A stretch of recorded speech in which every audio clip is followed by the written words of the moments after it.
Hey everyone, I am live again. So what I'm going to do in this video, if I can get this box up, in here I've got the Dell Precision 7540. It's a workstation laptop. It's a refurbished one, but cost me about £1,750. This is a very powerful laptop, and it's something I'm going to be using for streaming, for encoding videos, video editing, and all that. So I did think about doing a recorded video and editing it for everyone, but I wanted to do a live stream so that you all can ask questions, etc. But if you're watching this and it's not live, you might want to skip ahead 5 minutes, because what normally happens in a live stream is that in the first 5 minutes or so, not many people turn up, and then the app informs people that I'm streaming, and then everyone turns up. So feel free to fast forward if you're watching this later.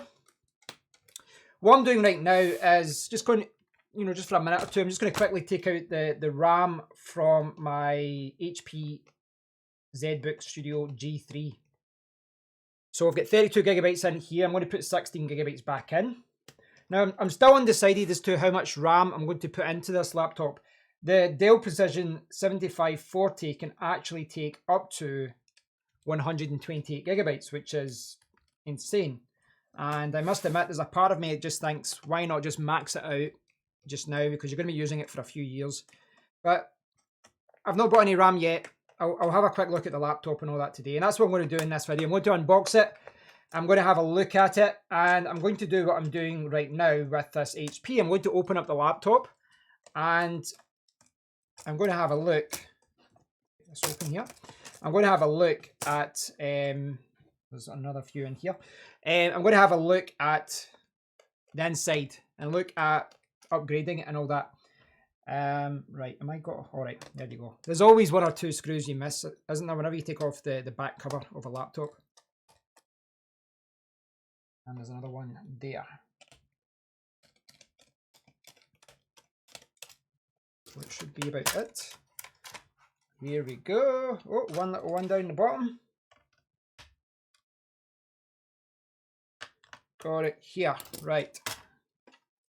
So, for the benefit of everyone watching, if you want to have a nosy as to what I'm doing right now, I just want to, if I get it down, I just want to take these RAM modules out, because I might put these into my Dell Precision. These are the HyperX 2666, 2666 megahertz, and there you go, there's one.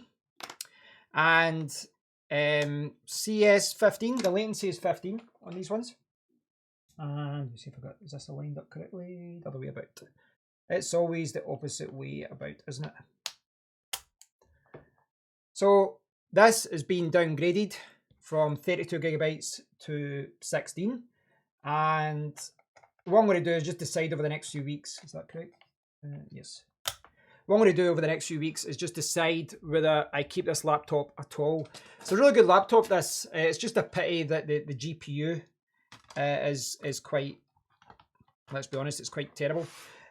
So I'm looking for, I don't know, it's one of those things. I could keep this. I could keep this and just use this for Photoshop, for working on websites and things like that. It's got a beautiful 4K screen, but at a certain point, the lack of a GPU, if I switch over to the main camera, the lack of a decent GPU in this one makes me think that I'll maybe gravitate towards selling it. But I'll see. I'll leave it a few weeks and I'll see what happens. But I've got my 32 gigabytes of RAM out, which I can use in the Dell Precision 7540. And I'll just tighten everything up here just now. Oh, get it in there.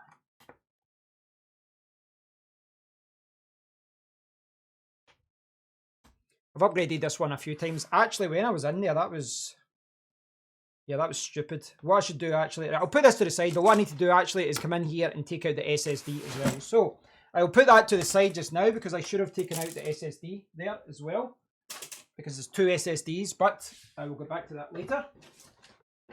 In the short term, that's not an issue, because this has got an SSD in it. So, right. So this is it. This is the Dell Precision 7540, which is in here. I've never owned a Dell before, and as such, I've never picked up something from their outlet.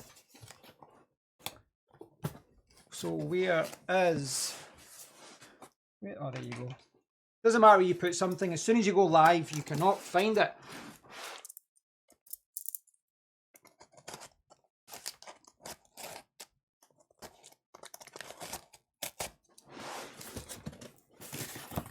Here we go, guys. This is it. The Dell Precision 7540. So, safety information. Put this to overhead camera here. Zoom out if I can. So we've got here, we've got a little, just a very basic manual, which, let's be honest, doesn't really tell you anything. It's really power button. That's like the most useless manual ever. But on the other side, you do have a few things as far as ports and that go. So we've got the laptop itself. It's really nice padding in there, actually. It's maybe hard to show you that, but that, wow, that thing just looks super comfortable. So we've got the laptop itself. And then over here, I've got the power brick.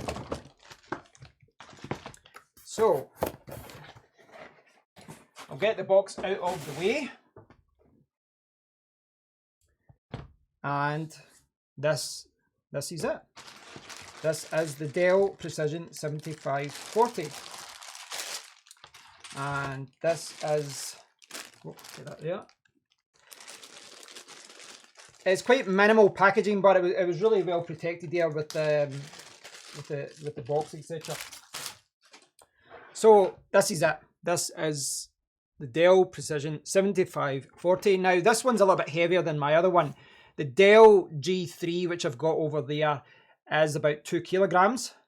And, you know, my Surface Pro 6 over here, which is, you know, with the keyboard about 1.2, without it about 0.75 kilograms. This one is about 2.5 kilograms. It's a little bit heavier, a little bit bulkier, but that's not necessarily a problem for me with the way that I'm using this. So you can see there's the RJ45 Ethernet there. It looks like a mini DisplayPort, HDMI. You've got your fans there. You've got your power output there. Along this side, if I can see, headphone, I assume it's a headphone and mic combo jack. 2 USB, I believe, 3.1 Gen 1. And I think that's a Kensington lock. I believe so, anyway. We've got 2 Thunderbolt 3s. And we've got SD card slot, which is nice. And it sits flush, which is always good. And then you've got one of those SD card things, the smart card things. I've never actually used one of these. I think it's for SIM cards and different things, but yeah, I'm not using them.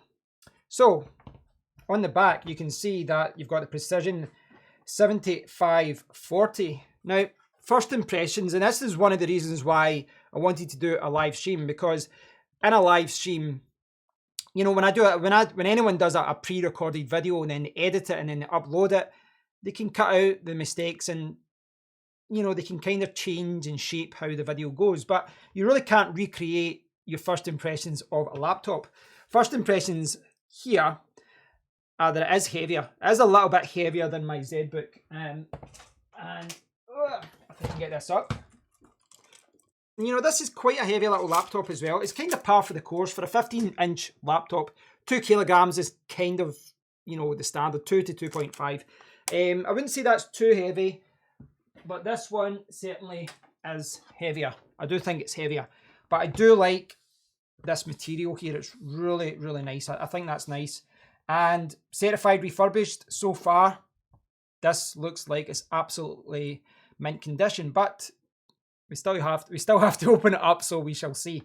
So let's open this up, and yep, it is. And look at that, it goes all the way, goes right down to there. That's really cool. Kind of like a Lenovo IBM style laptop that does that. You know, they're quite common, quite known for doing that. So I didn't know if it would have this or not. So this is the fingerprint reader. I wasn't sure if it would have that or not, but that's a nice little bonus. You've got the little thumbstick there, which I love. I've not tried this one yet, but I used a Lenovo X220 for 5 or 6 years, and I absolutely loved it. Now, interestingly, one of the things you'll notice here, and I'll zoom in a little bit just to show you. One of the things I've noticed here, in comparison to other keyboards in this range, is that this actually has a number pad. So yeah, that's good. That's something you'd normally only see in 17-inch laptops. MacBooks are still king. I very strongly disagree with that, but there we go. So yeah, looks really good. This is mint condition, absolutely no doubt about it. This is mint condition, and unlike the MacBooks, which you are talking about, this is actually powerful. This has got a Xenon in it, 8 core, 16. I think it's 16 threads. It's 8 core anyway. And yeah, this looks good. Now, just a quick look at the webcam here. You can see that this has actually got a privacy cover built into it. It's quite good, so you can block it. Now, what I normally do is I normally add something like that myself, and I put a little webcam cover over it, but that's not something I will need because I can just slide it on and off. So that's pretty cool. Like that, nice little bonus. It looks like there's some mics up there as well. And yeah, I'm really liking this. This is a very, very good looking computer in my opinion. I like the fact there is a number pad there. That is something that I will really, really find useful. One of the things to note about this though is that this is a 1080p screen. Now, my other laptop there has a 4K screen, and this can do gaming, and it can do gaming quite well actually, but I'll mostly be using it for productivity. I'll be using it for streaming. I'll be using it for video editing. I'll be using it for Photoshop. I'll be using it, for a host of different things. Yes, Ed, this is indeed live. This is indeed live. This is not pre-recorded. So this only has a 1080p screen, and it was one of the only things that kind of made me think, I'm not sure if this is the one for me, because I did want a 4K screen. Simplifies some things with video editing, etc. But have I got a spare slot over there? I do. But that shouldn't be a problem. It shouldn't really be a problem. There's a thing in NVIDIA with NVIDIA called DSR. And it allows you to increase the resolution kind of artificially. So what it means is that in theory, I can put this up to a 4K display, even on a 1080p screen. And really it's just for screenshots and different things when I'm working on articles and different things on my websites. I'll be 2 seconds. I just need to plug this in.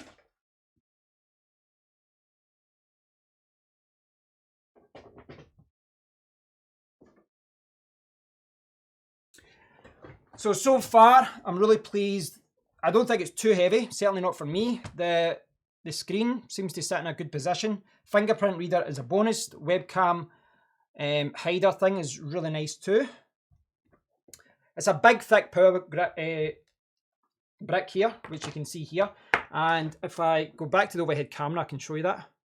So look at this. You can see it there. This is, where's the output? 9.23 amps. It is, where's the voltage there? For the life of me, I can't see it. I think this is 180. Yeah, 180. There it's saying 180 PM. So I think this is 180 watts. I think so. For the life of me, I can't see it. Maybe you guys can. It's maybe eluding me right now, but yeah. Yeah, so I think that's 180 watts. I couldn't see the wattage there actually. Am I missing something there? It's saying 19.5 volts. I can't see the wattage, but I think it's 180. I think it's 180. What microphone am I using right now? I am using a boom mic. I'm using the Sennheiser MK416, I think it is. It's like a £900 mic, but I bought it for 300 second hand. You know how I like my second hand things. I'm going to switch it on. So right now, this has only got 8 gigabytes of RAM in it, which isn't an issue at all because I've got 32 gigabytes of RAM there, which I've just taken out my ZBook. I'm going to buy more though. I'm going to go up to either 64 or 128. I'm not sure.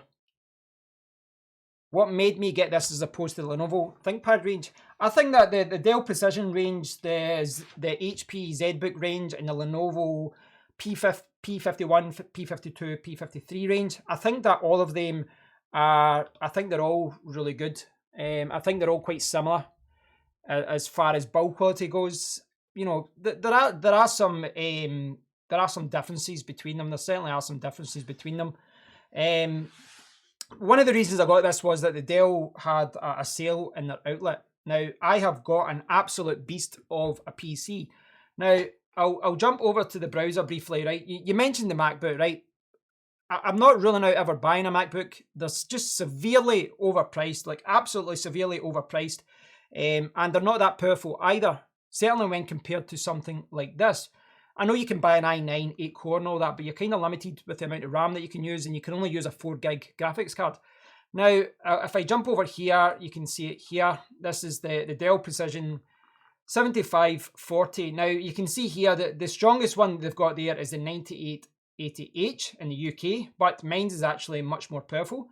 And that's with, what graphics card is that with? That is with a Quadro T1000, which is a 4GB card. Now, it's got some more information down here as well, as far as 64GB up to 29333, or 2933. Apparently, I've been looking at this on the Notebook forum. Apparently, this can go up to 3200 megahertz, but I think that limits you to 64GB of RAM. You can go up to 128 if you stick with 2666. Hey, boy, yeah, boy, Nadia, hi there. So this has got a few SSD card slots as well. And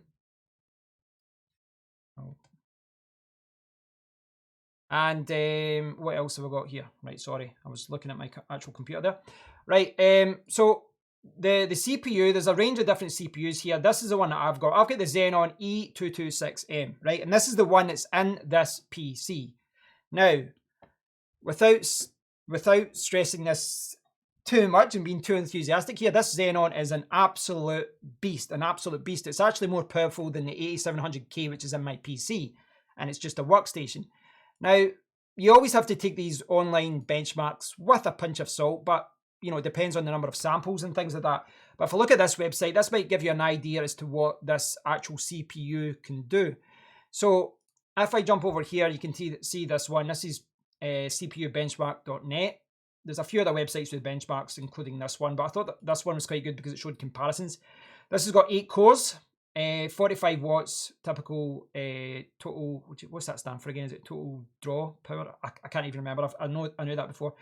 2.4 gigahertz. Right, so if I go down here, you can see the average CPU mark, 18,000. But if I go down, there's some more benchmarks down the bottom. Right, so there's some common ones down here. So, for example, I had an 8750H and the 9750H are what is pretty much common in gaming laptops. And again, about 12,000, 13,000 with CPU mark. This one is getting an average of 18,000, which is really, really good. I'm smashing other Xenons that are in laptops. I'm smashing the i9s as well. The CPU mark is much higher than most i9s out there in laptops as well.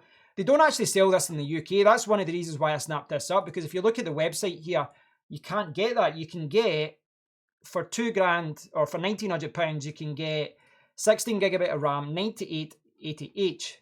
And as I was saying, the 9880H is there, 16,000. This one's, you know, it's like another 2,000 nearly in the CPU mark. But that one also has a T1000 4 gigabyte card. This one has the RTX 3000. So this one has the RTX 3000, which is, I'm just going to load this up just now. The RTX 3000 is essentially a 2060 for the best part. So it kind of sits between the 2060 and the 2070. It's about a 2060 from a gaming point of view. It's a 6 gigabyte card. And no, I don't want a second keyboard. I'm just trying to get through this here. So it's got a 6 gigabyte RTX 3000. Now, for gaming, I should be able to get 2060 performance from this laptop. So it means that I can game in this. I can do gaming on this. 1080p, really good frame rates, perhaps even 1440p with lower frame rates. But because it's a Quadro card as well, I should be able to get pretty good performance, Premiere Pro, you know, Photoshop, that kind of thing as well. So it's a good all-round card for me. I'll just catch up with some of the £900 but £300 bargain. Where the Shure mic? Well, there's one of them. I've got another one downstairs. I've got two of them. The new Microsoft Surface. There's not enough for me to upgrade to the new Surface. Absolutely nothing. You know, I've got the 6. It's a minor upgrade. It really is. Oh, I have forgot to get the internet. I forgot my Wi-Fi password, so I'll leave that just now. Continue with limited setup. Right, I'm just going to load this up just now because what I want to do is perhaps open the back of this up and see what it's like. Because at the moment, this only has 8 gigabytes of RAM. Now, I still need to make a decision, and this is what I've been looking at and asking questions about in the forum about what type of RAM to buy for this, because I'm kind of, I don't know. So I don't know if you guys have really looked into memory too much in the past. You know, this is just 2666 megahertz, which is kind of standard right now in laptops. It's kind of the base rate, but this can actually do 3200, which is a little bit faster. Now, from what I've been reading online, for gaming, faster RAM doesn't help that much. Faster latency does. And it tends to be with the lower speeds, you do get better latency. I'm just for the benefit of why I'm kind of talking just now. This is still loading up. So yeah, with RAM, faster speeds, from what I've read online, is that for gaming, it's really about the latency rather than faster speed. You'll see minor benefits, maybe a couple of extra, frames per second. I'm using that as if it's a touchscreen there because I've been using my Surface. Continue with limited setup, accept. But for Photoshop, for Premiere Pro, for other kind of CAD applications and video editing applications, etc., you will see a benefit from faster memory speed. But there's a little bit of a disagreement as to how much performance you get. I've looked at a lot of articles, I've looked at a lot of videos comparing it, and yeah, there's a lot of disagreements about this. Do more about it. Get help from digital assistant. No, I don't need help from a digital assistant. Just let me go. Do more with it. Don't use online speech rec. I remember the install process was a lot quicker back in the day. Before you had to say, 50,000 times, no, I don't want GPS. No, I don't want this on. No, I don't want that on. Just let me install. Let me install my device. No, I'm not going to be inking and typing because it's not a touchscreen. No, I don't want tips and ads. This is absolutely ridiculous. See, this whole process now, as far as no, I don't want to see ads at all. The fact you're even asking me now. So, just that whole process there has totally changed. They've totally changed it up there, as far as how many questions it asks, etc. at the beginning when you're setting up. It's a little bit of a pain compared to what it used to be like. Right, United Kingdom. I'm just taking this opportunity to try and get used to the keyboard. The keyboard's a little bit smaller, obviously. That's something I'll need to get used to. It's kind of a pro and a con because the keyboard's a little bit cramped in here because the number pad's over to the right hand side, but I think I'll get used to that. I think I will. Is this a Chinese import then? No. It's I'm not sure which country it's from. I mean, I've got a UK keyboard.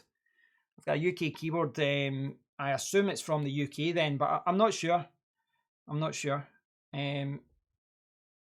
Dell aren't doing an Apple and not allowing you to upgrade RAM after purchase. I don't believe that is the case. No, I don't. No, I don't believe that's the case. That'd be absolutely idiotic for them to do that, to sell a workstation with 8 gigabytes of RAM that can go up to 128 gigabytes of RAM and say that you can't upgrade the memory. That is just insane.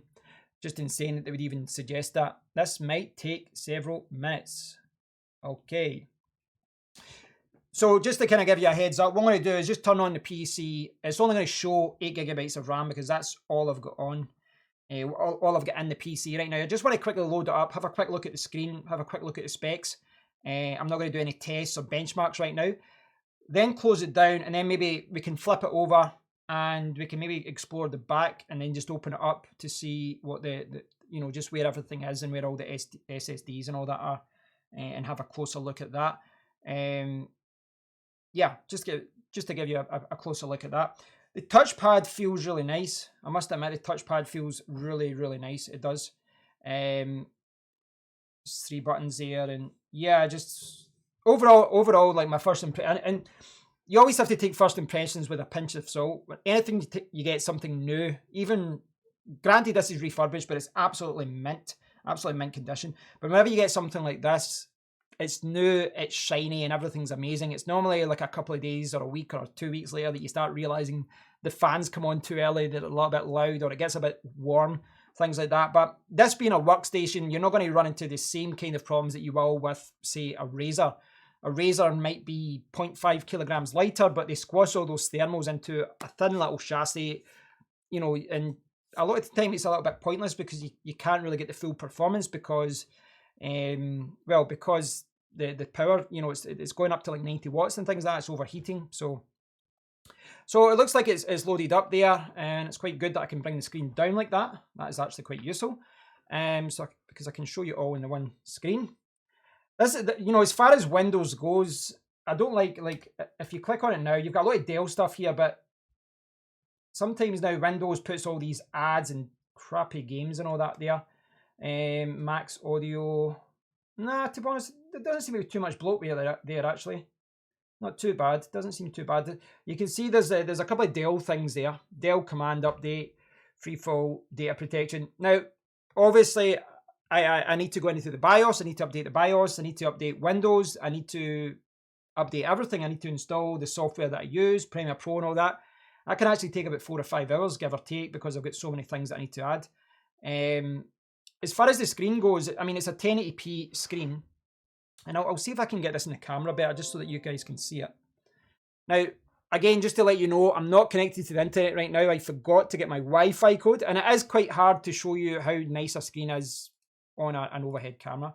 I'm actually using the wrong mouse there.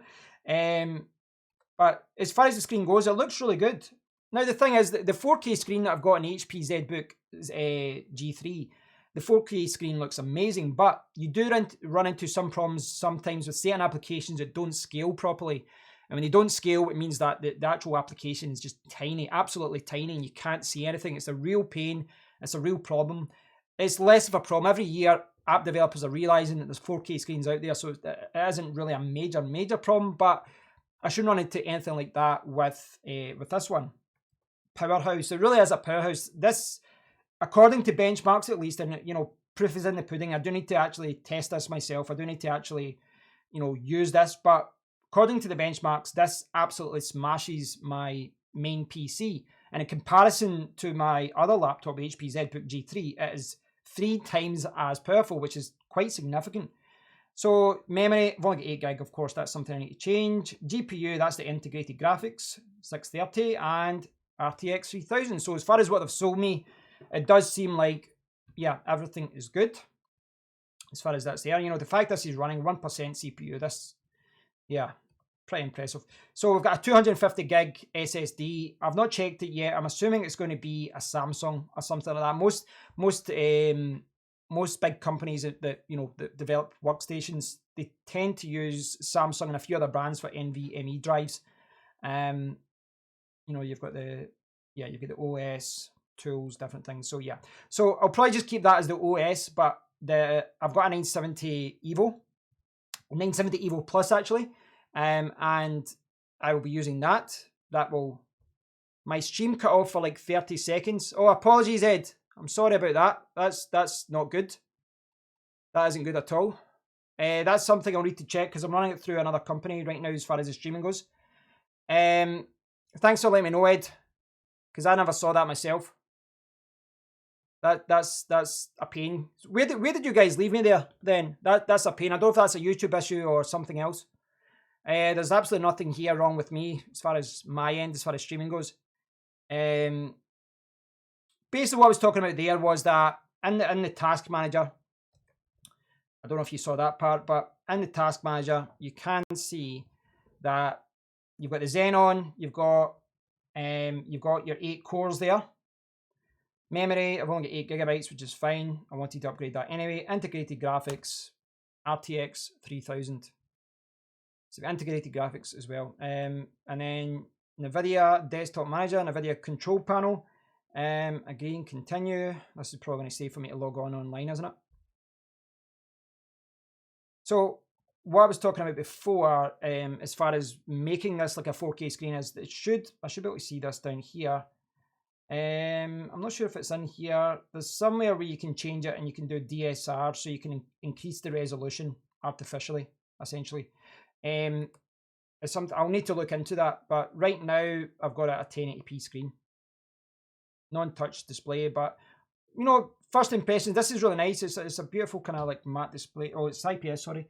Yeah, it's nice. I like it.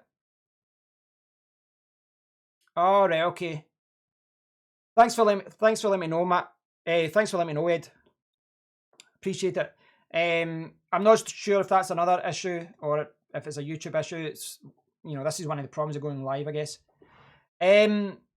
So I'm going to, you know, like first impressions of the, you know, obviously there's not much to actually see there on the PC. I've not installed anything. I've not tested anything. I've not even connected to the internet yet.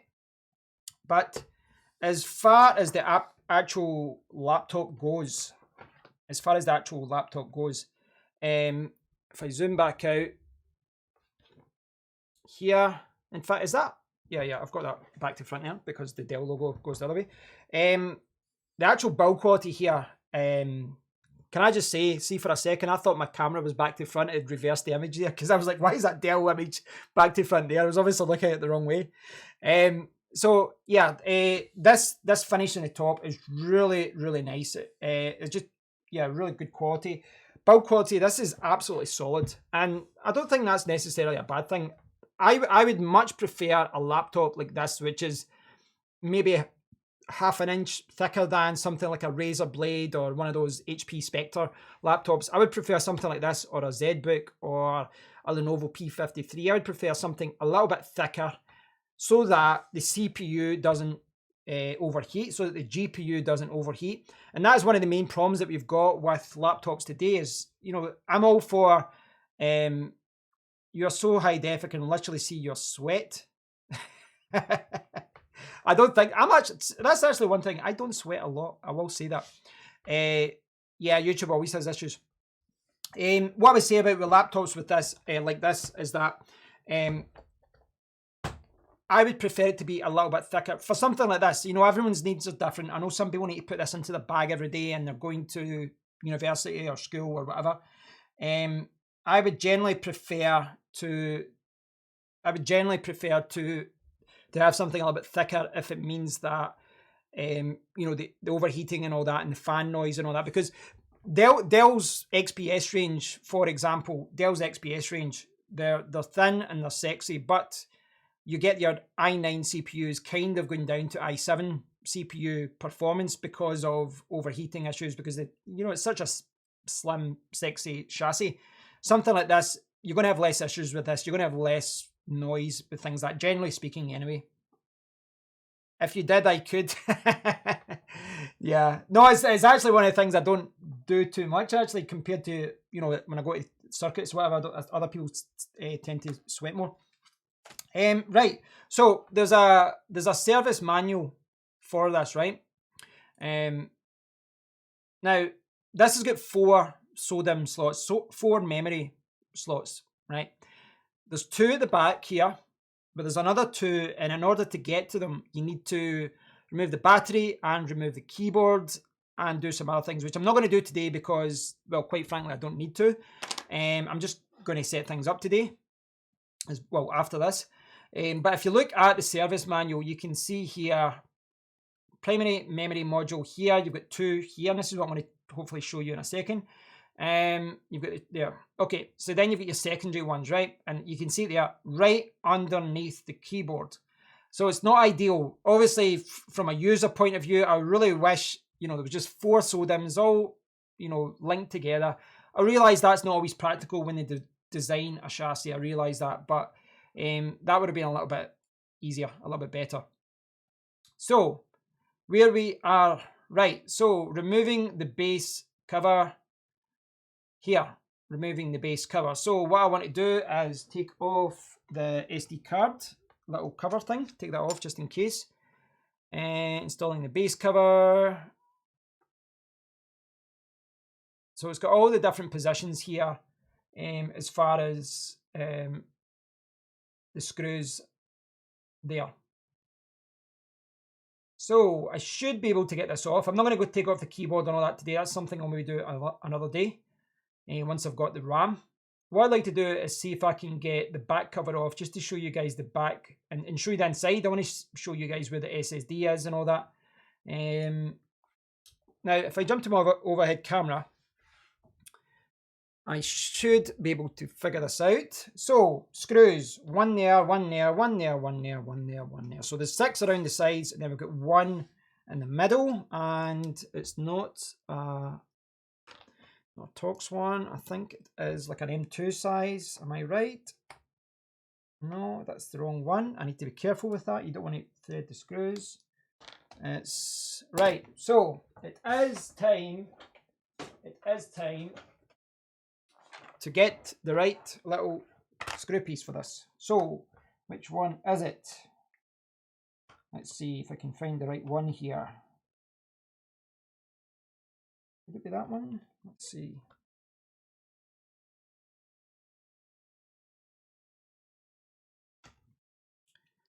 Let's see, obviously. And again, you don't want to damage this. You want to find the right one, but you don't want to... No, that doesn't look like it's doing anything there. It looks just like a kind of small Phillips. This is the fun part, isn't it? This is the fun part. How come I cannot see this laptop in the UK store? Well, it's in the UK store, David. The Precision 7540 is in the Dell UK store, but this particular model isn't. Now, that was the thing that was a little bit confusing. They only seem to sell the Xenon in certain regions, or I don't know if it's maybe to specialist business partners who request a Xenon. I'm not sure how they do it. This came up in their outlet, so I imagine someone's got it. They went, I don't want this, isn't what I need, and they've sent it back, whatever, and I've picked it up. It basically ticked every single box for me except the 4K screen, and the lack of a 4K screen is definitely something I should be able to live with, as far as you can use a monitor and things like that. I'm trying to see which one this is actually. Now, what does it say? I'll check this one and just to check what it says with the screws. Loosen the 7 captive screws. Let's see what the screws are. Let's see what they are. Right. I believe. Right, you're going to have the M2 screws inside. That's.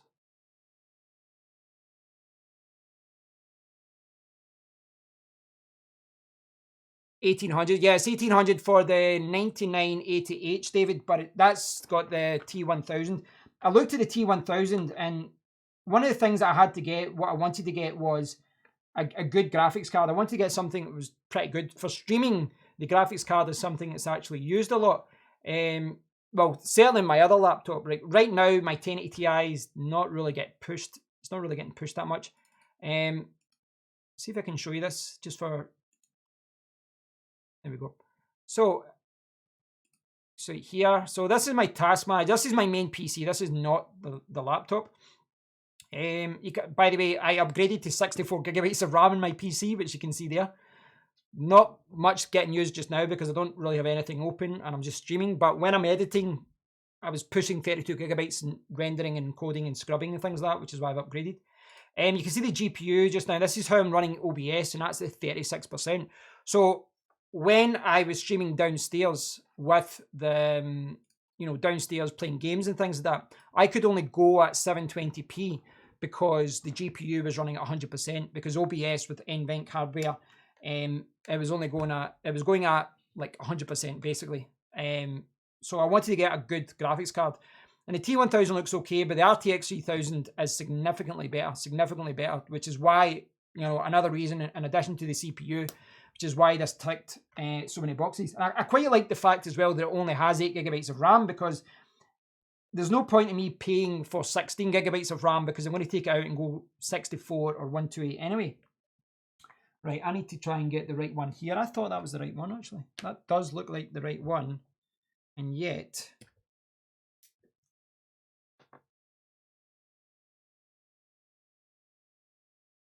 There's really not much give on this. I need to be careful with it. Maybe it's this one. I'm a little bit paranoid because I saw someone on a forum say that the screws in this are real tight and you need to be careful that you don't mess the thread up. So I'm a little bit paranoid, but I've tested a few screws here. These should work and these things aren't moving. The thing is, it's not like a PC where you can just get stuck in there. With a laptop, you kind of fixed it. It doesn't even say which one is which.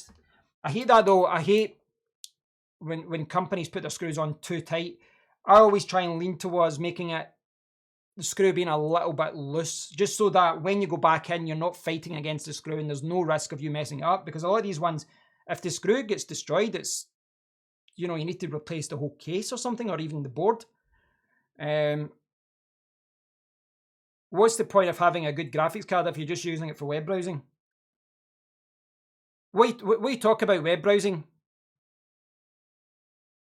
What are you talking about web browsing, David? Who said I'm only using it for web browsing? I never said that. That's not moving.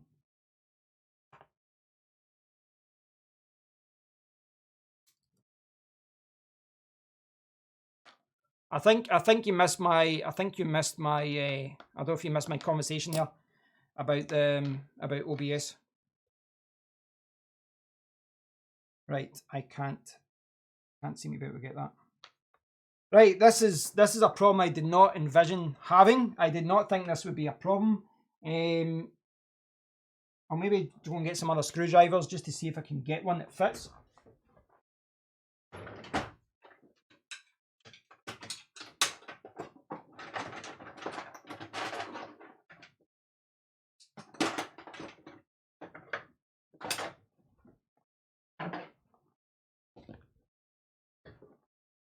Most people who use laptops for web browsing or Word docs. I do think that there's a lot of people who buy laptops that, come on, work. Oh, I've got it. I've got one. Yes. This little baby. Look at this bad boy. Yes, get in there. This is, what is this actually? Oh, it doesn't tell me the actual size here.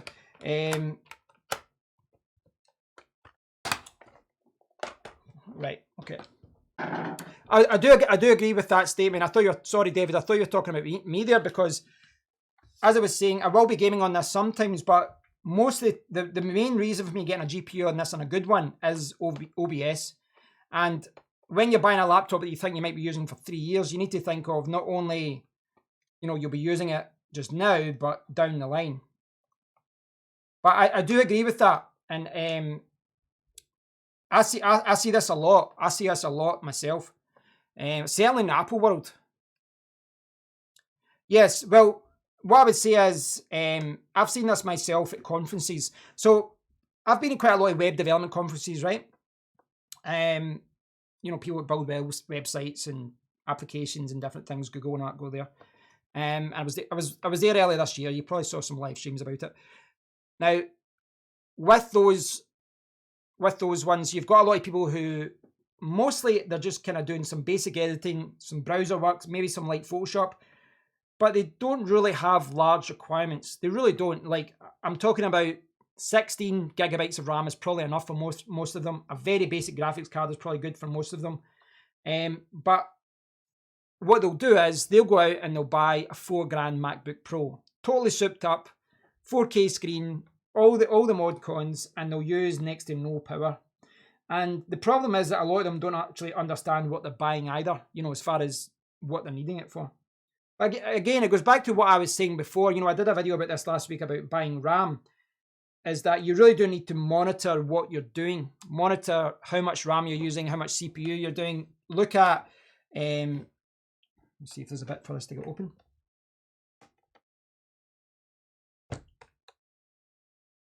I don't know if these have to go all the way out. Yeah, you kind of need to look at, I'm selling Dell Precision on a daily basis. 7540 is a perfect choice. Oh, hey, Chris. Good to see you, Chris. That's good. I think for what I need, it's good. But there are a lot of people that do that, David. I would agree with that. As far as they're spending too much money on overpower. Now, I'm not buying too much just now as far as all my resources, but when I'm buying a laptop as well, it's not just what I need just now. I've got what I need just now, but also what I think I might need in a year or two. With this is, for me, it's not just a laptop for business and different things. It's a laptop for doing 4K video editing and encoding, which is why I went for the Xenon, which is why I went for the RTX 3000, etc. Yeah, future-proofing. But for a lot of these people, they don't need to future-proof. They don't actually need to future-proof. Right, so I'm just trying to be cautious here as far as removing the base cover. Right. Loosen, right, so I'll go through what it's saying here, just so that, yeah. So what it's saying here is, remove the SD card, which I have. Loosen the 7 captive screws, which I think they just stay in place. They just get loosened, so they're all loose. Well, they should be loose. Loosen the 7 screws. Pry open the base cover, starting from the 2 recess points at the top of the system. Number 2. So where's number 2? Where it's saying here? So it's got 1, 2, 3, 4. So 1, then it's got 2. So that is above. Oh, it's at the top. So it's above. So this is at the base. So I've got it back to the front. Right. Hey, Jamie.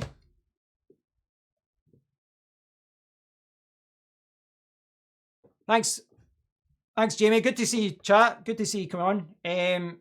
Watching for a while. My wife has a Dell's running Linux. Yeah, that's good. Dell's got really good support for Linux. They really do. It's one of the things that I would say. I mean, Dell isn't a perfect company, I know that, but if it's purely OBS you're buying for, surely AMD are showing to be better, I believe. No, David.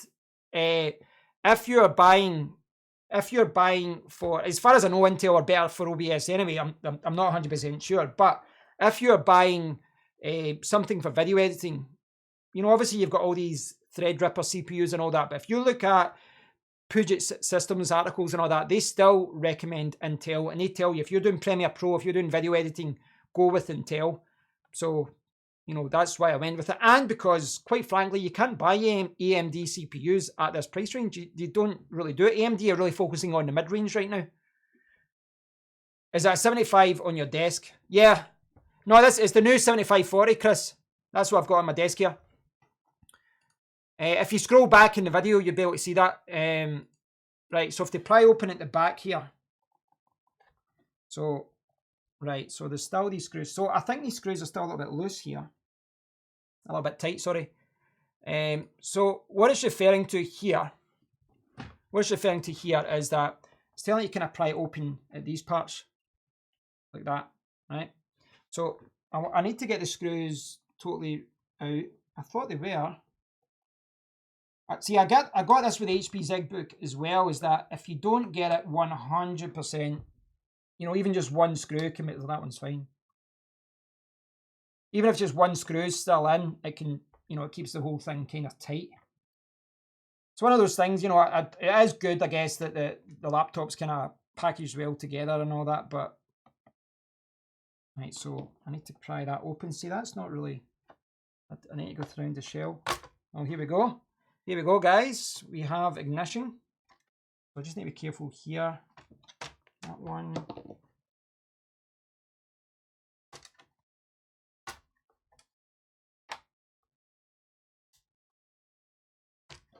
Just double check this one.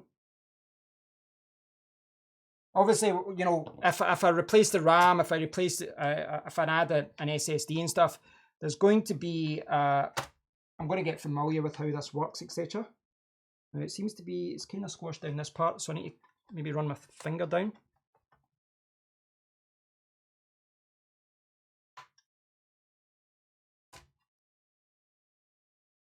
Get this up here.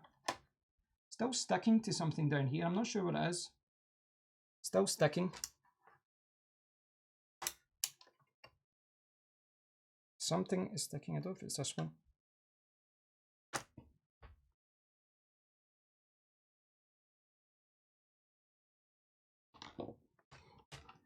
So this says, pry open the base, starting from the 2 recess points, pry around all the base cover, remove the base cover from, I think so, is it saying come out this way?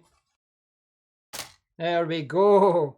It's a little bit paranoid there, but we have it. So here is the Precision 7540. It's actually, when you get the right screwdriver, I couldn't find the right one before, but when you get the right one, it's actually not too bad. But I just wanted to make, you know, next time I do that, I'll be a lot quicker there. So what have we got here? We have got, right. I'll quickly look at the comments and I'll go through what's here. My current laptop is an HP Chromebook 11G5, but I'm considering an upgrade. The Dell Aspiring 14700, 14 Intel iCore, 13 2-in-1 Chromebook. Well, the thing is, Jamie, you're probably doing the right thing. See what David was saying before is that a lot of people buy super powerful laptops and they only use it for Amazon, for Facebook, for browsing the web, for the webcam occasionally. If you're not using all those things, if you just you know got a kind of basic, if you just got a kind of basic basic requirements, then go for a Chromebook. A Chromebook is perfect. A Chromebook, or even a tablet, even, you know, in some circumstances. Chris saying, I've also done heavy load testing with the 7540 with the 9980HK and RTX 3000. When it's running at 100% load for a few minutes to get seriously hot, then and what you're saying there, then CPU is starting to load its frequency for 95% of test time. It was running at around 2.5 gigahertz when it has 5 gigahertz turbos. But I guess it's the same with all laptops. Temp is a performance bottleneck. Yeah, I mean, I'm hoping that I don't run into any problems like that, because whenever I run it at 100%, it's probably video encoding. And then, you know, it'll do the burst and it'll be okay. And then it should be okay. Should be okay. Right, so I'm just going to, I'll show you these guys. And this is interesting because, you know, some of you, I appreciate that some of you watching this have got good experience in this area as well. I've got my current one connected to a larger screen via HDMI. I use a wireless keyboard and mouse setup. Perfect, Jamie. That's what it is. You know, and Chromebooks are cheaper than tablets in some situations. Right, I just want to jump over and we'll show you what's going on here. Right, so obviously I'm going to have to delve deeper later on if I am going to add RAM to the other side, because the RAM and the other side is, you know, as I showed you before, the main RAM modules are actually, if I jump, sorry, I'm jumping about here. The main RAM modules are lift the keyboard, and yeah, you'll see the RAM modules underneath there. So that's where the main kind of RAM modules is, and it's where the single 8 gigabyte stick is just now. That's where the single 8 gigabyte stick is just now. But that's not what I see right now because I've not taken that out. But that's why a lot of this is kind of protected right now. A lot of this is kind of protected right now because of that. Right, so what have we got here? This is like the power cable for the battery. So if I'm doing, you know, again, going to the other RAM module, that's what I'm going to have to disconnect. This is the main battery, 97 watt hours. Apparently the battery life, Chris might be able to tell us better because he's been using this, but apparently the battery life on this is really good, which you'd expect. A lot of them are only 6-cell batteries and they go down to like there. This looks like it's a really good one. This is a slot for an M2 SSD. There's another slot. There's another slot, and you get protective covers there. That is the 250 gigabyte slot. That is a second one. Now, I'm not sure which one I should go into next, whether it matters whether I go to this one or this one next. I don't think it will matter. You've got your DIMM A and C. Now, the other module, the 8 gigabyte module, is in B right now. And this is another thing. In the website, it actually tells you that if you're adding RAM modules, you should have written B. So that the single one's in B right now. Then it should be B and D. But I will be ABC if I put these two RAM modules in just now. That's kind of the layout it would be. As in, these are A and C, the other side's B and D. You've got that will be your it's not your WLAN, that's what do you call the other one? Yeah, WLAN, sorry. So that's your wide area network thing, wide wireless area network. That's your wide WLAN, wide local area network. If I'm getting wireless local area network, that's that one. If I'm getting it right. There's actually a SIM card slot there as well. That's really interesting. I've got a SIM card slot. I'm not sure if that's something I'm going to use, but it is there, which means that I can get, you know, I can buy a SIM with a 12 month, you know, data on it, and I can put it in there just as backup. I've got the RAM modules there and all that as well. Got the fans, all the heat sink and all that's protected there. So the GPU and all that will be behind there. I don't want to delve too deep into that today because I don't have the RAM modules. So there's no point me, you know, once I buy RAM, then I can take the keyboard out and I can replace it all. But right now, you know, it's probably not worthwhile. I'll just catch up in the comments. David, did you ever look at the ThinkPad X1 Extreme Gen 2? It's a laptop Unbox Therapy uses. I had a look at some of it. I think I had a look at it before, but I was gravitating towards the bigger, heavier ones because when you realise I need this amount of CPU cores, I need this amount of performance, I need this kind of graphics card, you do end up looking at bigger and heavier laptops. I was actually looking at some gaming laptops as well. Let's put the SSD in, right? Let's put the SSD in. Let's see if I can put the SSD in here. I'll need to check which one to put it in. But I've got you all here anyway. Why don't we just put the SSD in, because that's what I'm going to do. The SSD is not an OS. It's just a storage drive anyway, so that shouldn't be an issue. Okay, so there's a guide here as far as replacing the SSD. I can put the RAM in. I can put the SSD in. So I just need to move some things about, guys. I appreciate you all staying on. Hope you're enjoying the video. So Chris is saying on the bonus side, we've also tasted the 7740. That's the 7740 for reference is the 17-inch version of the 7540. We were able to connect 6 QHD 27-inch monitors without using a docking station. That's insane. If you want to replace an M2 drive, you have to check which one is a boot drive.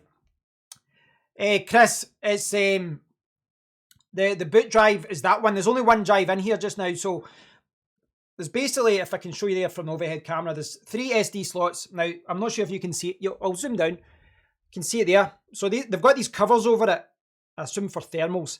That's the OS. That's the 250 gigabyte OS. Now, down the line, I might replace that. I might put in a 2 terabyte drive and copy over the OS. But in the short term, I'm just going to put another SD there or there. I'm not sure which is the best one to put in yet. I'll have a quick look at that in the guide before I choose which one. But yeah, that's what I'm going to do. I'm going to just keep the OS there just now. And the reason I say that I may upgrade it in the future is because it's Black Friday in 2 or 3 weeks' time. And I know I'm going to end up buying something. You know, I know I'm going to start. I will look at something and I will end up buying a drive when it's on. Right, is this the right one? No, it's not. Put that one back in the wrong way. Put you back in the wrong area. Lenovo P1 is a relevant competitor for Dell Precision. Chris, I thought the main one, the main competitor of this one would be the P53 and the P52, the older P52. Yeah, I thought the P53 would be the competitor. And in HP world, it would be the HP ZBook G3. So the one I've got here, if I could jump over the overhead camera, if I zoom out, whoa, I went the other way there. So I'm trying to get everything on screen without destroying everything. So what I'm going to do is, and I forgot to do this at the start of the stream. So at the start of the stream, I actually I swapped out the RAM. I took out the RAM here, but I forgot to take out the SSD. That was my bad. This HP ZBook G3, I'll probably keep this around just now. This is used the kind of Torx. There's always one here that's on a little bit too tight. And it's this one.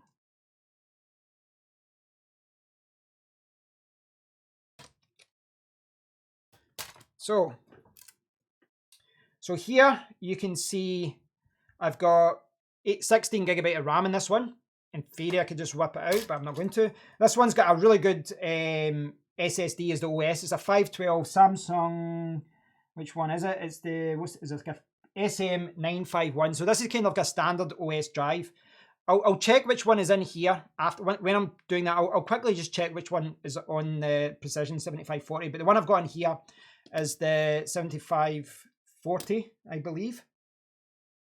Now, what I need to do now, if I can do it. So I've got here is the 970 Evo Plus down here, which is hard to see because when I zoom down, it's kind of going to the middle. So this is a 970 Evo Plus, and this is where I store a lot of the video drives on this laptop. It's only 1 terabyte. I say only, but you know what I mean. It's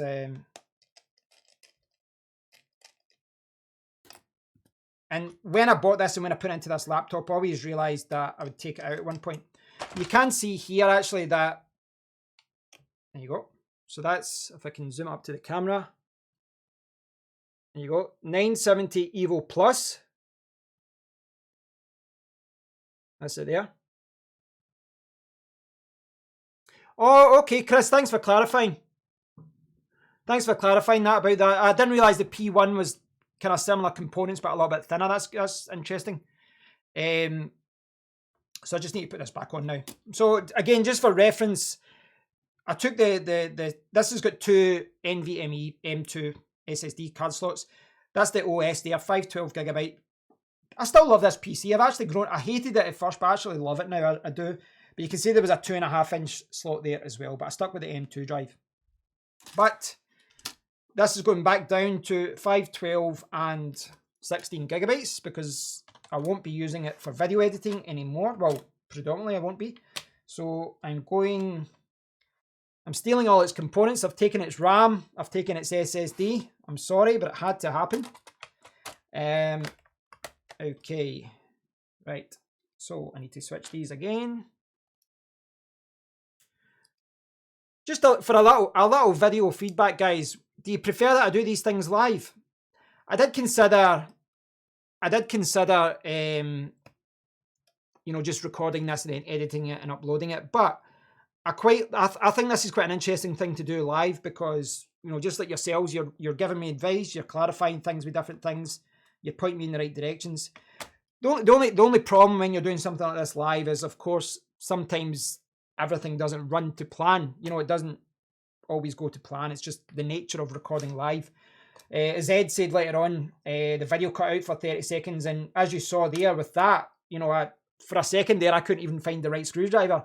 And that's something you can quickly edit out in a video. But I enjoy doing things like this live. I really do. I enjoy it being live. I think it's... I've totally messed this up. Sorry, guys. I'm talking and I've not slotted this in correctly. I'll just quickly take this out. But this is the type of thing I think is interesting. I don't think there's enough people doing these kind of things live either, you know, as far as builds and looking at things closely. That was me being lazy and talking and not really focusing on this. So what I need to do is slot this in a little bit better.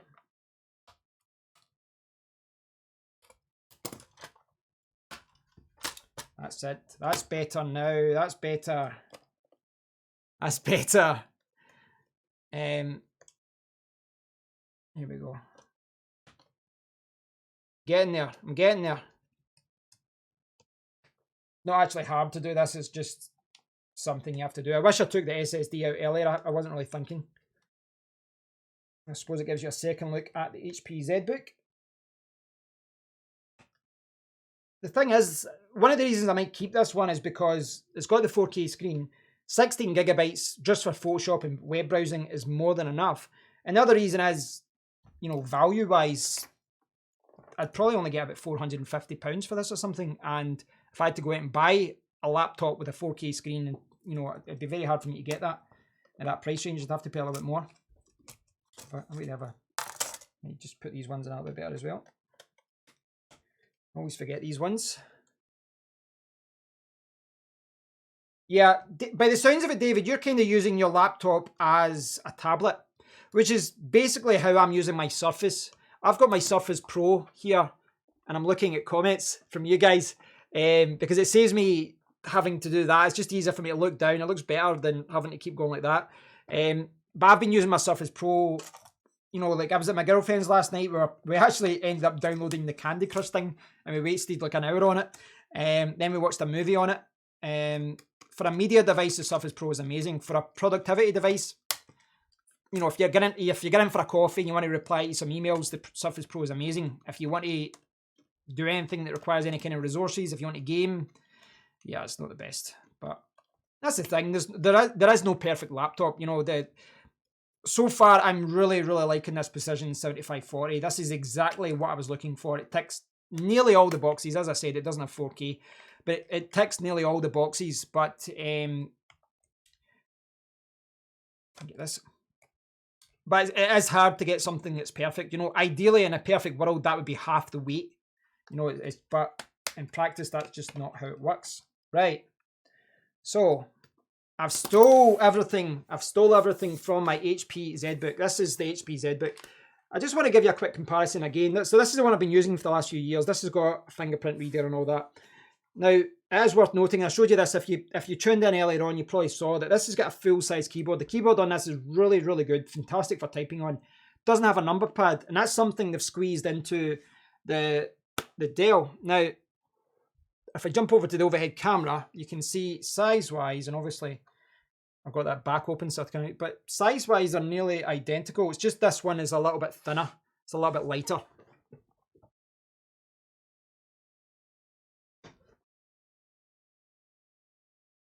Yeah, that's very true, David. And I think in those situations, that's where lighter is better, and it's why the Dell XPS has become so popular as well. See, the thing is, see, if I wasn't doing video stuff, I would never have looked at this, ever. I would never have considered something like this in my whole life. It's not a laptop I would have looked at. Did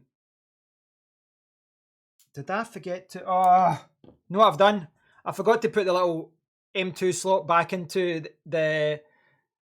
I forgot to put that little screw. See that little screw there? I forgot to put that back into my HP laptop. Right, I'll do that later. See what I said about doing it live? You start talking and you're not focusing on what you're doing. But anyway, right. So what have I got here? Can I get this one up? That's not what I want. Is it the same one here? Let's see. Not that one. Again, you need to make sure you get the right one. Protect those screws. Right. I think that's right. I think we're going. I think we're doing well. Right. No, I need to be careful there.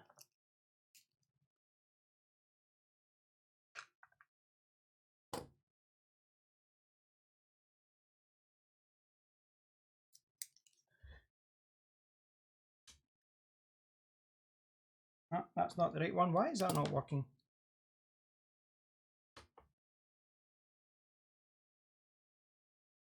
No. I'm always paranoid. I'm always paranoid with a new device. I've not got the right screw. Right, again, recording live. These things don't always work out. Right, so what do I need here? I need a thinner. It's a Phillips. Oh, that one would have been okay. Apparently not. Well, what I can do in the meantime, actually, when I'm finding a screw, I can put the memory modules in. Now, you can see I've got DIMM A and C, so I've only got a single 8GB module. But the fact is, when I do put other modules in here, I'm either going to, I mean, I guess the cheapest thing would be just buy another 32GB of HyperX. The Latitude family, 7400 2-in-1. So yeah, I'm going to put these memory modules in, so it would give me 40GB of RAM just now, and it's all going to be at the same speed, 2666. I think I should have checked that actually before. I think it was 2666. But I can do that just now. This is a very easy thing to do just now. Where's the? Have I got this back to front now? I do. All right, okay. So put these modules on. Now this should be back to front. I should actually just bring it back around this way. Should just bring it back that way. Ah, right. I was wondering why I was looking at it back to front.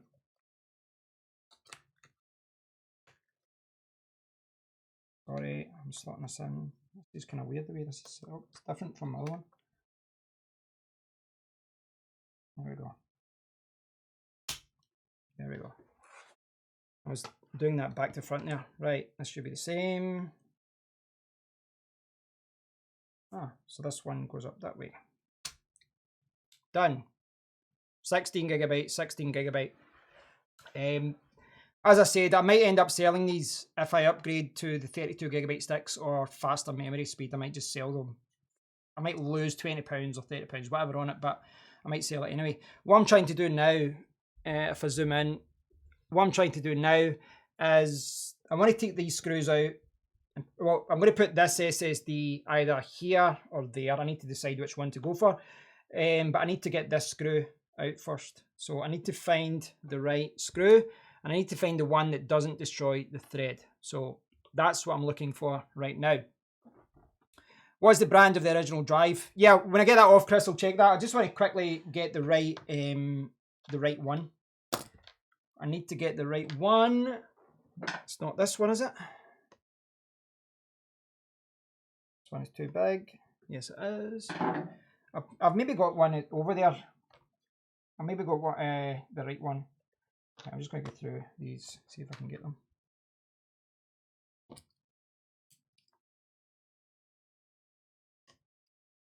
No, that's too. Let's see, that's too small.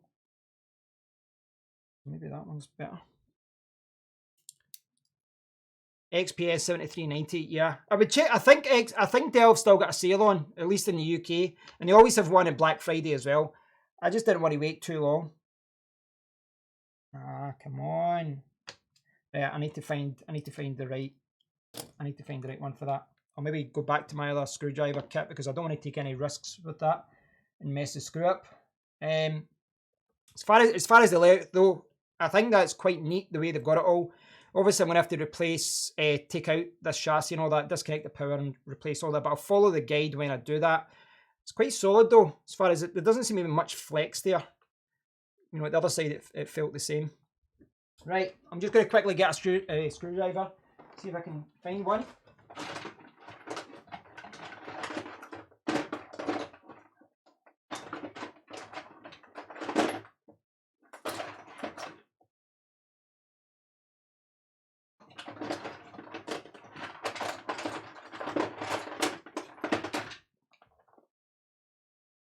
No, this does not look good. These are all the wrong ones.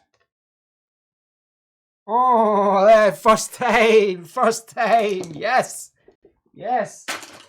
Basically, see what I've got in that drawer? Just for reference, this is not what you're supposed to do. I had this screwdriver kit, it's perfect. I had like 30, 40 different screwdrivers, but the thing at the clasp at the front broke and everything just falls out. So now they're all just scattered in a drawer in absolutely no order. So I have to just look at them and go like that and go, oh, right, okay. But I've got it now, we're safe. Right, so what I want to quickly do is check which SSD which I'm going to replace with. Right, so if you just quick reference, this has got 3 SSD NVMe drives, which is really good. 250 gigabytes there. I'm leaning towards upgrading or replacing this at one point. I'll put in a 1 or 2 terabyte for the OS, just, you know, improved performance. I'm not sure of the speeds of this. I can do a benchmark later on. I'll check the drive, you can Google it and all that once I get it open. But I've got 2 spare drives here, but I'm going to have 3 drives. Potentially, you know, 3 to 6 gigabytes of storage I can get in here, depending on which drives I buy. What I want to do just now is just refer to the guide and check whether I want this one or whether I want this one. You know, as far as, do they have a preference? I don't think there will be any preference at all, but I'm leaning towards this one just because it's a little bit further away from the battery, but I'm not sure if that's a thing or not. Now, it's got here, removing the M2 solid state drive. Now, this one, it's saying you need to disconnect the battery, so that's for that one. And then you've got that one. I think I'll put it at the one above. I don't think it matters which one you go for. I don't think it really matters which one you go for. But I'm gravitating towards these 2. So, I'll just quick catch up with the questions here. XPS is a cool keyboard. Exactly. Yes, I agree with it. I do agree with it. Okay. Let's get this open. So, it's all about finding that right screwdriver. I might actually just put a label on this and say M2 slots keyboard for the Precision, so that I know. Right, so keep that to the side. I'm going to do the same for this one. Oh no, please be okay.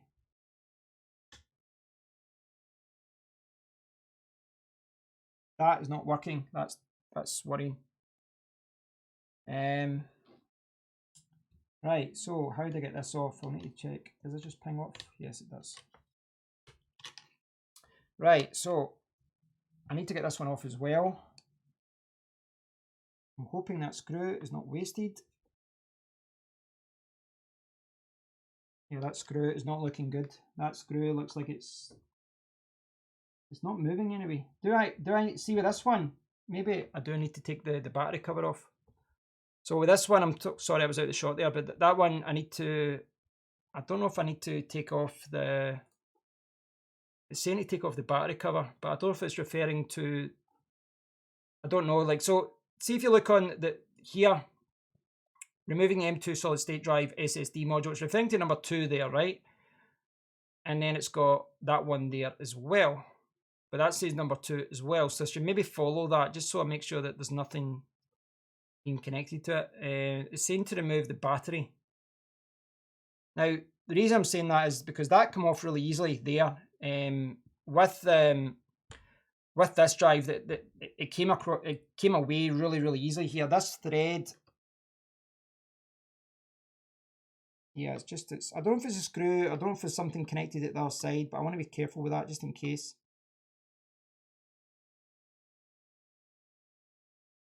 Yeah, it's not the screw. Looks like it's a little bit, I don't know. I should maybe disconnect the battery if that is the case. I don't know. But before I do that, let's turn this around and we'll see what you get in a Precision 7540 on my shaky camera. So can you guys see that? I'll see if I can zoom in a little bit more. The power of zoom. So yes, what have I got here? I've got a Toshiba 256GB model KXGB. No, sorry, KX. It's actually easier to look at in the camera. KXG60NZ. 250 gigabytes. I don't know what the actual spec on this is. I'll see if I can find this. I was ready to type on that one. Toshiba. So I'm looking for Toshiba K, in fact, 250 gigabytes. It's called a flash drive, I believe. KX. It's very difficult for me to see that. G6. OZ.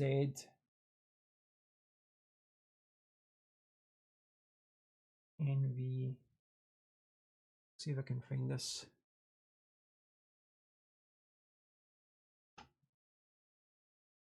AGO. I need to actually make my window on OBS bigger so I can see that number. Ah, there we go. Now the screen isn't so small. KXG6. It's a number 0, not an O. Right. 0. Z. N. V256G. Right.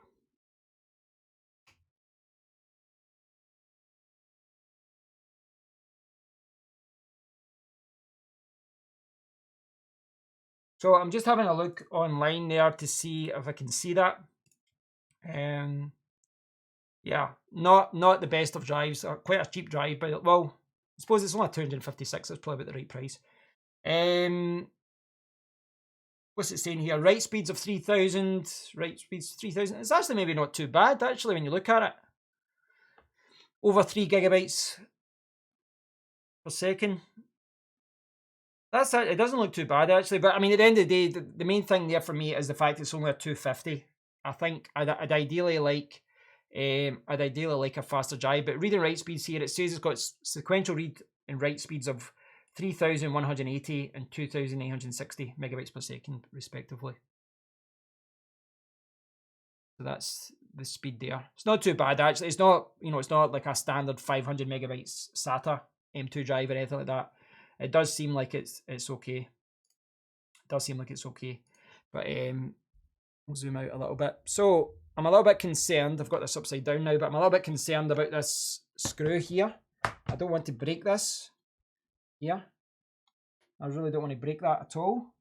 It did say, now I'm a little bit kind of puzzled as to why they would want you to take out the battery for that, but it might be better for me to do that just in case, because I need to take this out. And the screw wasn't moving there, so I'm not sure if it's tied. I'm not sure if it's tied there. Does it say class 50? I can't see that there referenced. I'll post this link for you if you want. I can post this link. That's the website I'm looking at there. I'm not sure how accurate that is, if I'm honest, but I'll see. So on the website here, I've got, it's saying that I need to remove the battery. And I should maybe do that just to be on the safe side. Just to be on the safe side. RAM is okay there, not disconnecting it, but right, removing the battery. Should just be about removing that battery connection. We got right to remove the 6-cell battery. Oh, it's 6-cell. I thought it was 9. Remove the 5 screws. Oh my god, there's 5 screws. So there's 1. Yeah, there is. Does look like there is 5 there. So I'm not the part I'm unsure about here. It will say in the Dell site when you put on your service tag, otherwise you can't check it. What I'm just want to quickly check is if I'm going to be replacing this SSD, I want to make sure for this one it makes sense that the battery gets replaced. That does make sense, it's right next to it. But for the other one, I'm surprised that you have to remove it. This one, it says to remove the M2 SSD module slot 4. Yeah, that's slot 4 there. Remove the angle. Right, okay. For the other one, what are they calling the other one? They're calling the other one slot 2. To remove the single screw that secures M2 this. Right, so this one. But they're still saying that you need to remove the battery here. So I think I need to go down and do that. I need to go down and remove the battery. I need to do it. I don't want to do it, but if I am if I want to do this right, I'll need to do that. I didn't show you this before. I just want to show you. Right, it's not required, but it's a way to disconnect the battery. What I just wanted to show you is the M2 cover there. You can see like the thermal cover there for the SSD that goes over the top of it. I probably should have did that for the RAM. What would you say, Chris? Like, if this screw isn't working, what do you think the best course of action is if it's not working then? Do you think that's something I need to be concerned about? As far as that screw not working? Because I can replace this M2 screw, but it's just getting it out. I think I maybe need to use a different... I'm concerned about that call Dell service. Are you kidding? Call to India. I know they would just say don't do anything, basically, wouldn't they? I think I've maybe just not got the right screw. I'm scared to do anything with it though. I want to get in there and replace that. I want to replace that SSD, but I don't want to cause any problems. It's just the fact that the other screw works so well, which makes me think that I do have the right screwdriver, but there's something wrong with that actual screw. You have pro support, it's most likely in the UK. Yeah, but I don't know what they're actually going to say. They're going to say just pop it open and, I don't want to damage. Like this actual part, the thermal pad, I'm sure I could get that replaced if necessary, but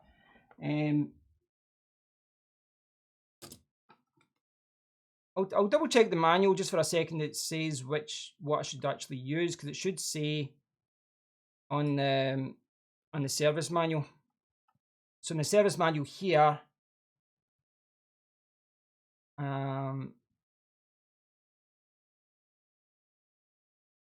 so it's got M2, right, it's got the screws here.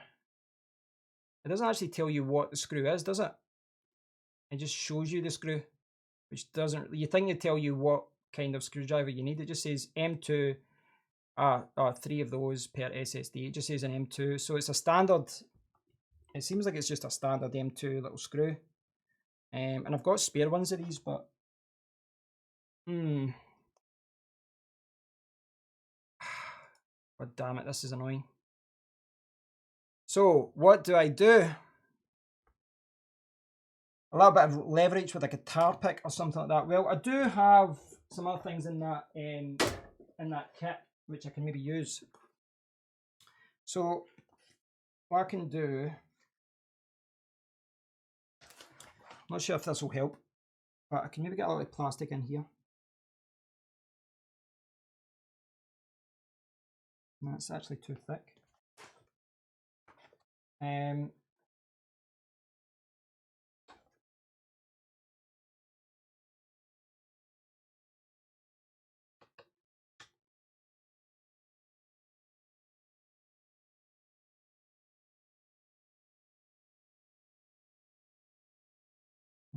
scared of the screw getting wasted there.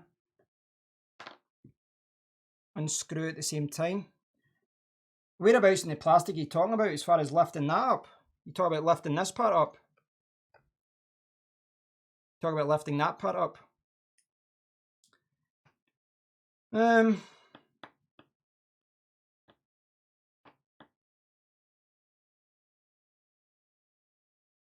not sure. That's holding me back. That's holding me back. I can disconnect the battery and all that, but as you say, it's not really going to change much here. It's this screw which I need to get out. I don't know if this is something I need to call in one of my friends to ask to help me with. My friend Michael's good with stuff like this, but obviously with something like this, you do need to be a little bit careful. Yeah, it doesn't come off at all. You know, it doesn't seem to move at all there. I mean, obviously the screw, I don't care about the screw. The screw is fine. If I need to throw the screw away, fine. I've got spare screws out there. That's, you know, there's like spare ones there. That's not an issue. It's actually getting it off though without causing any problems or anything like that. Oh, there.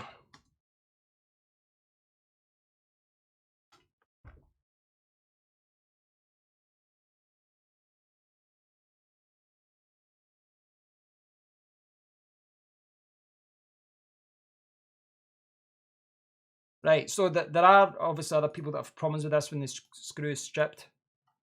Grab the top with pliers and then screw it off.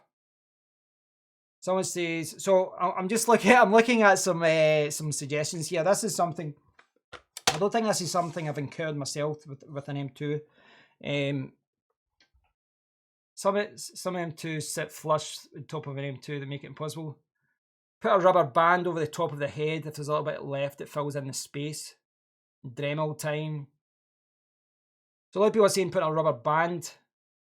I don't even know if I've got a rubber band there.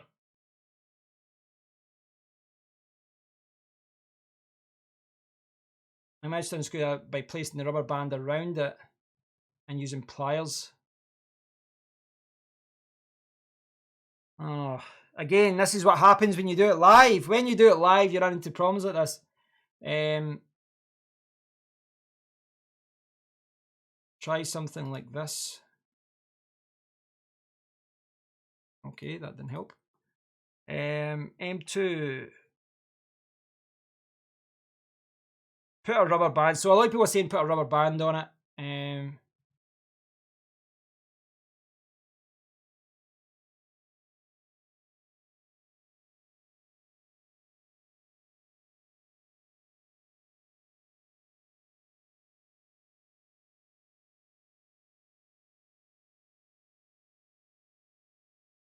Yeah, a lot of folk are saying to put an elastic band on it. Yeah, so, you know, brand new laptop, I want to be careful with it. Do I have any elastic bands? That is the question. The other thing would be to use some tape. I'm not sure if tape would help. Do you think tape would help? Like that kind of thing? So it's not good in this case? No. I'm just trying to see if this...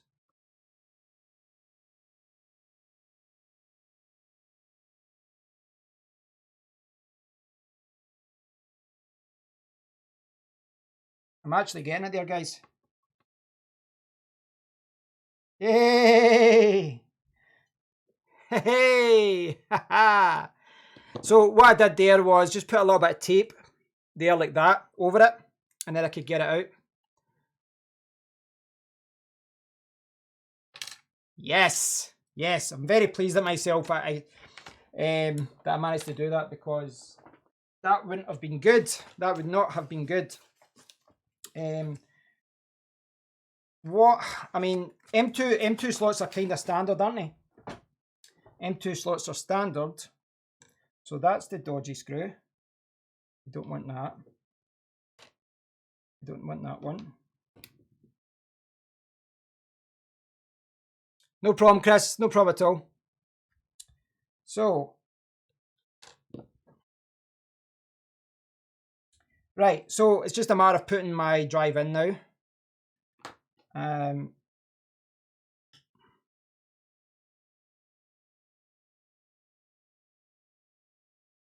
These screws are fine.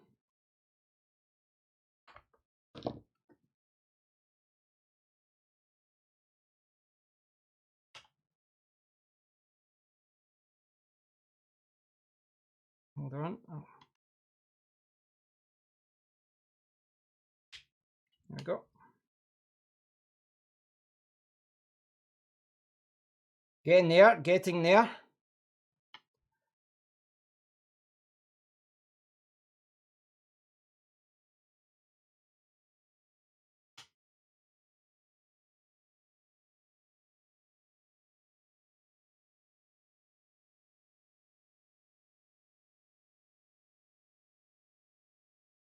Right.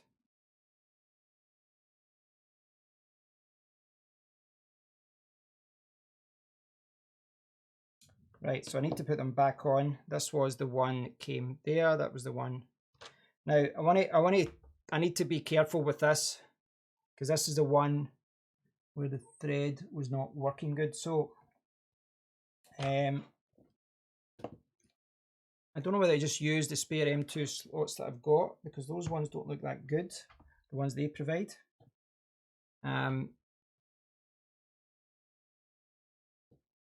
So let's get that one there.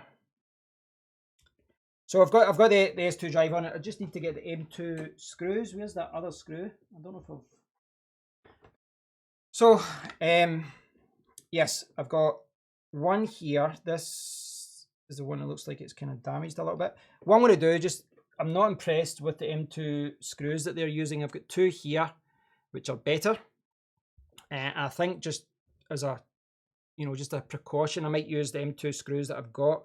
I think these ones look a little bit better in that regard. These are just taken from a PC motherboard. These ones seem a little bit better. This one, it just seemed, yeah, it just seems a little bit, I don't know. I mean, I don't know if they're 100% identical though. That's the only risk right now. Looking at them, it's hard to show this in camera obviously, but yeah, they should be the same. I don't like the quality of the Dell ones, if I'm honest. You know, I'm a little bit paranoid now. A little bit paranoid after, well, after just what happened there. So I'm going to put the heat sinks back on. See if I can do this. So how does this go on?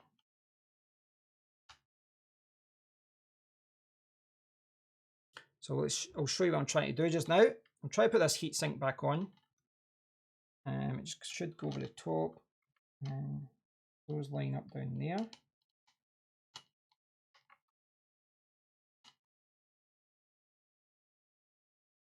Does that just go down like that? Is that it?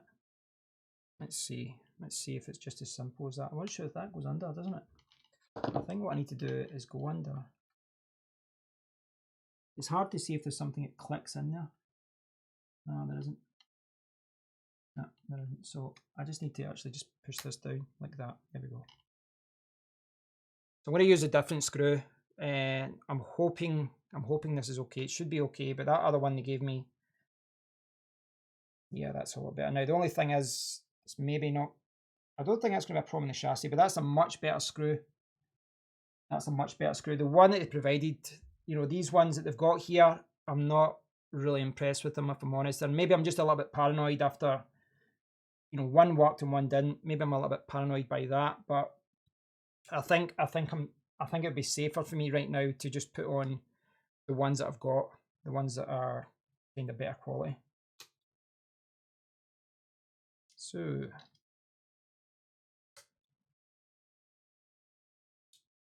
as a reminder, what I've done so far is, well, opened it up. I've added a 1 terabyte 970 Evo Plus. No, that's not on right. That was not on right at all. I think I put too much pressure on it.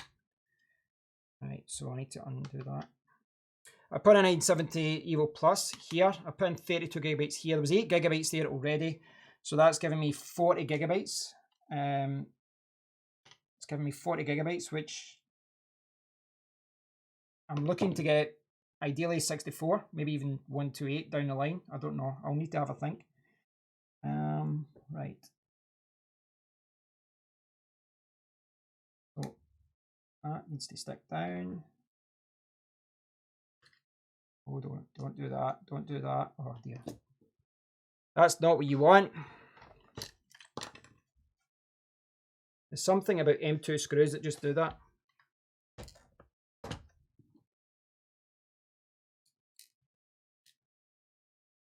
There we go. As soon as I go live, things go wrong. Right. Just fell down the side here. This M2 screws are always kind of fidgety.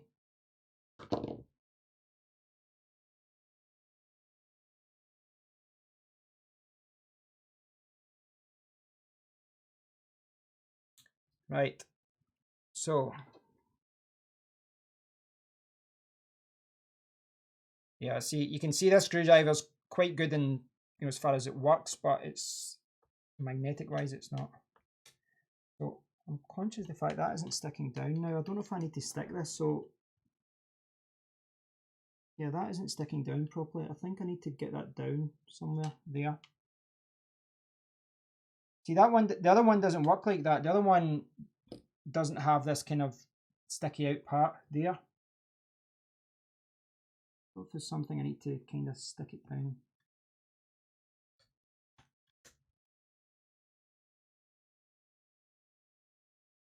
That better. Just don't want it to raise up. I want it to sit flush.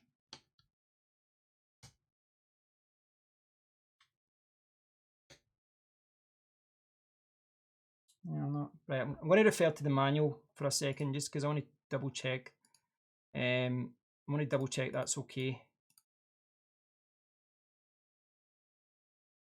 As far as just as far as installing it correctly.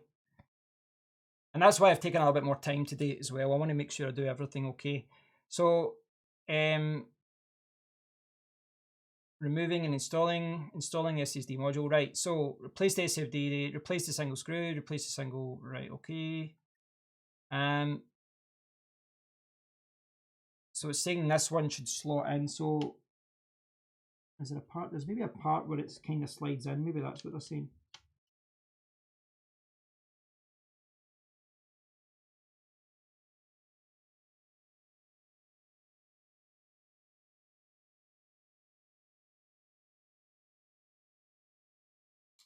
Okay, I am a complete moron. Now, what I didn't realise there, I didn't even see this in. Again, I'm going to take a back out here and say that this is because I'm doing it live, but I didn't see the fact that this says remove. This says remove. And this is because that needs to come off. I am a complete moron. Okay. That is why that wasn't sticking. I apologise for me being an idiot. I'm streaming live. I've got lots of windows open. I wasn't paying attention. I need to get this right. I probably should have screwed them together before, but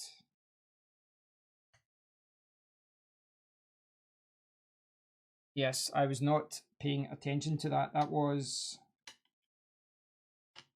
yeah, that was a little bit silly. Here we go. Here we go. Cooking with gas. Need to get this squeezed in a little bit. Quite tight actually. This one's a little bit harder than the other one as far as getting into the slot, etc. Just need to push this in, slide it up. So you need to try and get it here. But it kind of stops there, so it's kind of hard because it stops there, say that part there. You also need to get it here. So I'm not sure how it's wanting you to do that because that part,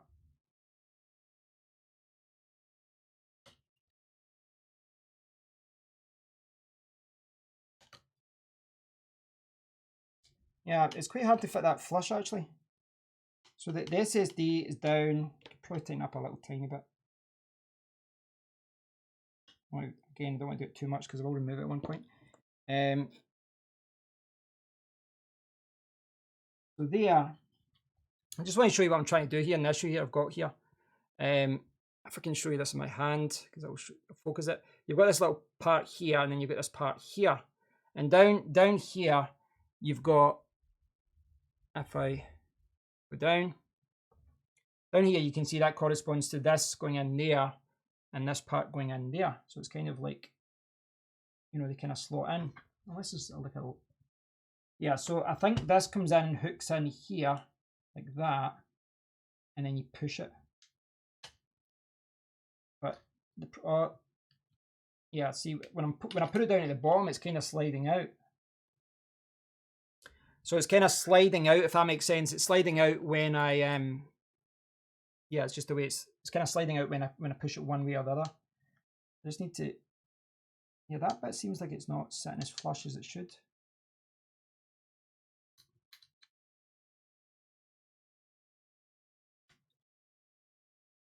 This is annoying, unless there's a part down the bottom which I can't see. Interestingly, the other part is designed differently. You know, the part down the bottom is designed differently. I'm going to switch this around. I want to see if it's just if it looks a little bit different from the other side, just in case there's something I'm missing here. So there's a part here. Put that there. There's no other place for that to go, so why is that not sitting flush? I don't understand why that is not sitting flush. No idea. Ah, see, it doesn't sit flush in the other one either. Right, okay. Right, so why this is throwing me off here is you've got kind of three parts that you're trying to connect together.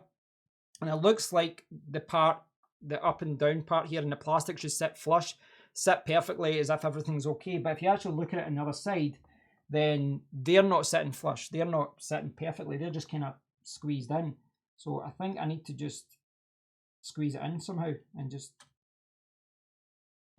get it in there. But the plastic, the other part, they've actually shaved off the plastic from one side by the looks of it. I think. Squeeze that in there. Right, that's maybe, so I'm kind of bending the plastic a little bit there. That's not good. And you don't want that either. That's kind of weirdly designed. That's kind of thrown me off. The way that's designed here is weird because it looks like that part shouldn't be in there.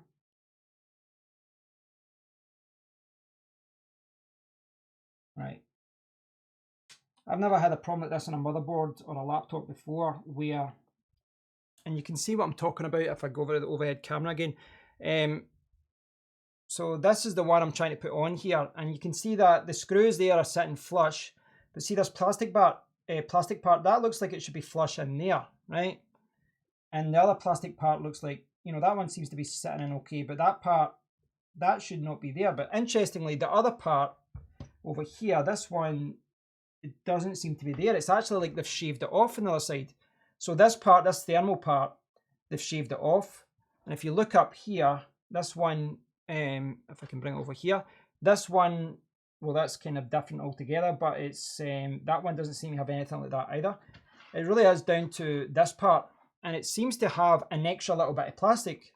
Maybe I'm going crazy here, but this does seem like there's an extra piece of plastic here which shouldn't be there, because that is sitting flush. That's where it should go with the screw. It's where it has to go, and that's sitting okay there. But as far as tucking that in, it gets quite difficult, because if I push it down like that, I'll turn this around again. It's from the other angle. It's a little bit hard. Yeah, if I push it down like that, you know, because it has to sit flush with the screw. Obviously, it has to sit flush with the screw. But when you do that, it's pushing that plastic out the way as if it shouldn't be there. So I don't know if I just set it like that. Maybe that's what I have to do. Maybe I just have to set it there with that plastic poking up. Maybe that's the only thing I can do right now. It's a little bit weird that they've got this extra bit of plastic in that one and not in that one. Quite weird because the design is the same in both sides. So yeah, I don't know. I don't know what's going on there. I'm not going to spend hours on that trying to figure it out. It's just a little bit annoying. But if this part goes in flush, you think that part wouldn't be there. Yeah, that part shouldn't be there. I don't know if anyone else with a 7540, if Chris, if you're watching, maybe you've come across that as well. But that seems strange to me. But the M2 screws here, I'm going to keep them a little bit loose actually, if I can. Don't want any problems with the threads. But yeah, I've replaced these threads because the ones that I provided, the kind of black ones that they provide, they don't seem good. I'm not happy with them. So yeah, I'm replacing those. But at this point, you can see the main upgrades that I've done here. I've got the new M2 in here. I've got the extra 32 gigabytes of RAM. I am going to be replacing the RAM again at one point. At this point as well, though, I am kind of just familiarizing myself with how all of this works. You know, it's a new laptop. The documentation isn't as good as I would have hoped, if I'm honest, but there we go. So I believe this is, yes, this is how it goes in. And then it's just a matter of getting the back of it on. A little bit weird that. I really do think that was weird the way that was set up. It seems like they've added an extra bit of plastic that shouldn't be there. That's what it looks like to me. I'll zoom out. Sorry guys, I'm not showing you this very well. And again, I'm conscious of not making these screws too tight because I will be making some more upgrades to this in a couple of weeks. I will be making a few upgrades. I'll probably buy another SSD, I think, because I will be using this for video editing. And the thing is, right now, I've not been able to really do a lot of video editing on my laptop because I simply didn't have the power. But with this, I should be able to do that now. You know, I should be able to start doing a lot more video editing. So that's what you really want, a few extra SSDs and things like that, just for storage and different things as well, games and different things. I'll see if there's anything that's in the sale. In the short term, my main focus is memory. So when I restart this back on, what I want to see is the SSD being recognized, is the memory being recognized, and I'm quickly checking just now. There's not really any flex there. I could probably tighten up this bit a little bit. Not too much again. And I think the B and D memory modules are there.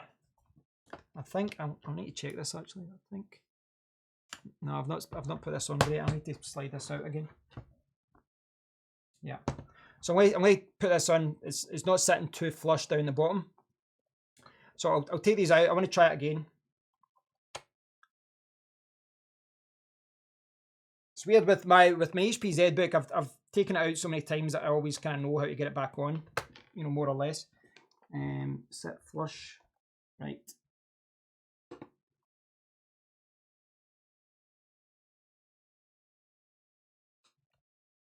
Yeah, that's better. I just hadn't squashed it down enough, I think, when I was putting the screws on.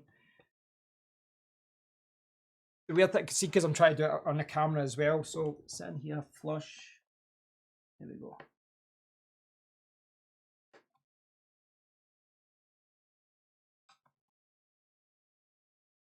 On.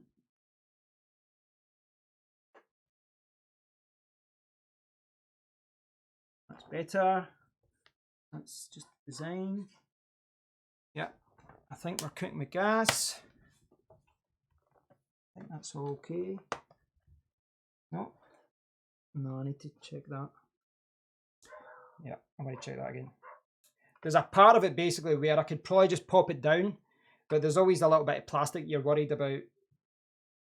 You know, you're worried about maybe getting caught or something and getting cut off. So I don't want to do that. So I'm going to just pop this out again for a second, just to make sure I get everything 100% flush.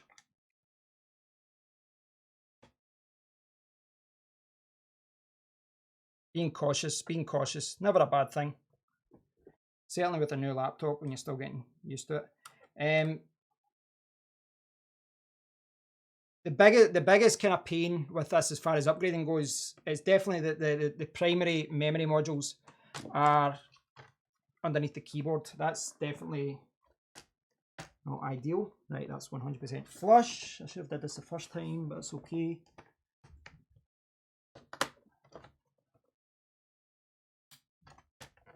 There we go, that's a lot better. That seems a bit better. Right, okay, here we go. I'll start from this side.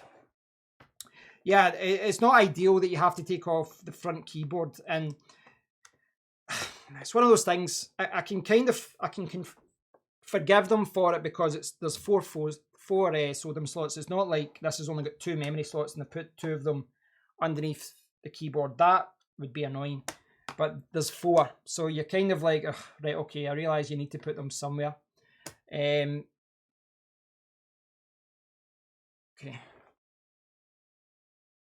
We can get these down. But it's not ideal, but I've got a better understanding now of how this works as far as setting it up, getting everything out and all that. When I do it next time, I'll obviously be delving a little bit deeper. I'll be taking the battery cover off. I will be taking the keyboard off. And generally just taking, you know, more things out. But before I do that, I need to look at the memory modules and all that and seeing what ones to buy. Again, this comes down to whether I want faster RAM or more capacity. Generally speaking, that's what I'm kind of looking at just now. Need to look at the latency and all that as well, but right, that one doesn't seem to be screwing in actually. One seems quite loose. Right, that one isn't catching. Right, don't think that's an issue, but okay, am I sitting flush? Yes, I am. Just as good as new.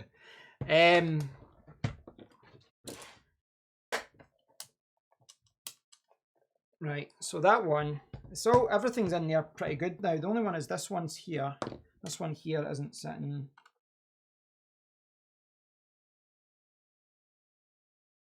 Catch. No, that one isn't catching. That's a little bit strange. That one isn't catching. So everything's sitting flush, everything's sitting okay. This one screw is not catching the motherboard for whatever reason. Something I can look into next time. So let's boot up, and maybe what I can do is go into the BIOS. I want to just check the RAM modules and all that as well.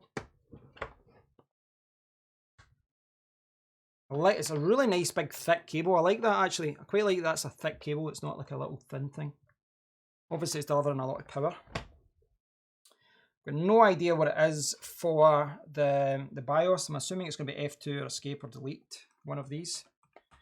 I'll keep pressing it and see what happens. Go into the BIOS.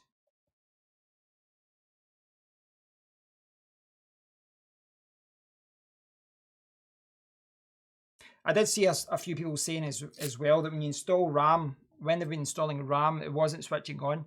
So it was like, you know, they were installing new RAM modules into the laptop, and then it was, you know, 30 seconds, 40 seconds before it would actually load up. Don't know if that's a problem, is just registering the new RAM. I don't know, but it's something I'm prepared for, because right now I'm starting it up and I've just got a black screen. It's powering on though. There is some movement. I can hear the fans moving a little bit, so I'm not alarmed as yet. Hopefully it will load up. Just as a reminder, what I've effectively done is there's 2 RAM slots, SODIMM slots here underneath the keyboard, and one of them is populated, the B slot I believe, is populated with an 8GB stick of RAM, of memory. And the other side, the 2 slots that I populated were the A and C. So there's got 4 slots. The 2 main ones are actually underneath the keyboard, but I've populated the other 2. So I've got 1 and then the other 2. So I suspect the ones at the back will run in dual memory, dual speed, but I don't know what's going to happen here. You can see it's a little bit slow starting up You can hear the fans coming on, but nothing to be alarmed. Is there anything to be alarmed about? I don't know. I was looking on the notebook forums about this, and I was following some of the discussions, and a lot of people said that they installed new RAM modules, and after they installed the memory, it was just, it wouldn't load up, nothing would happen.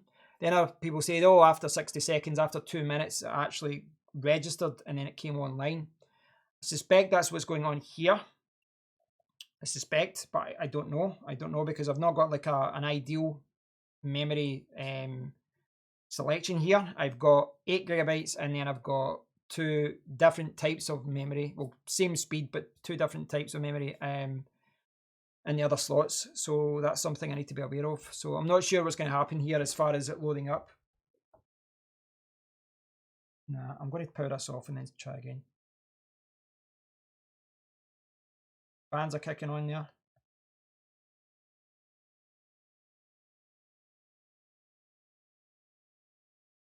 So it's powered off. So I'll just switch on again. I'm not going to push the delete or anything like that just now for the BIOS or anything like that just now. I'm just going to power it on. Don't normally run into many problems like this when you change the RAM in a laptop. Like, for example, when I took the RAM out of my HP ZBook, I put the original 16 gigabyte of sticks or 2 8 gigabyte sticks back in. 2 8 gigabyte sticks, same speed, same brand, same latency, same everything. Absolutely no problems. But I'm mixing and matching 3 different modules out of the 4. So that's where the concern is, that maybe they're not going to work together. We'll see. If it doesn't work, flip it back over, take the cover off, take the RAM modules out, load it back up with 8 gigabyte of RAM. Maybe it's just that for the 32 gigabyte of RAM to work, maybe I need to remove the 8. It could be as simple as that, but I'm going to give it time. I'm going to give it time to see if it loads up. Is there anything else before I log off? Is there anything else that you want to see about this laptop? Anything else you want me to show you before I log off? Overall, I mean, you can see it here in this camera. I think it's quite a nice laptop. You can see it's quite interesting that they've got the HDMI and all that in the back, because a lot of laptops now and there's no ports at the back. It used to be you get a lot of the ports at the back. In fact, I've got an old laptop from like 2007 and nearly all the ports are at the back. But they've got the RJ45 mini display port and HDMI at the back, so kind of connecting to monitors, connecting to the internet is all at the back. Headphones, 2 USB there and 2 Thunderbolts there. The HP ZBook that I'm coming from actually has 3 USB, but yeah, shouldn't be an issue. I want to check what the USB root hub and all that is like as well. How many actual yeah,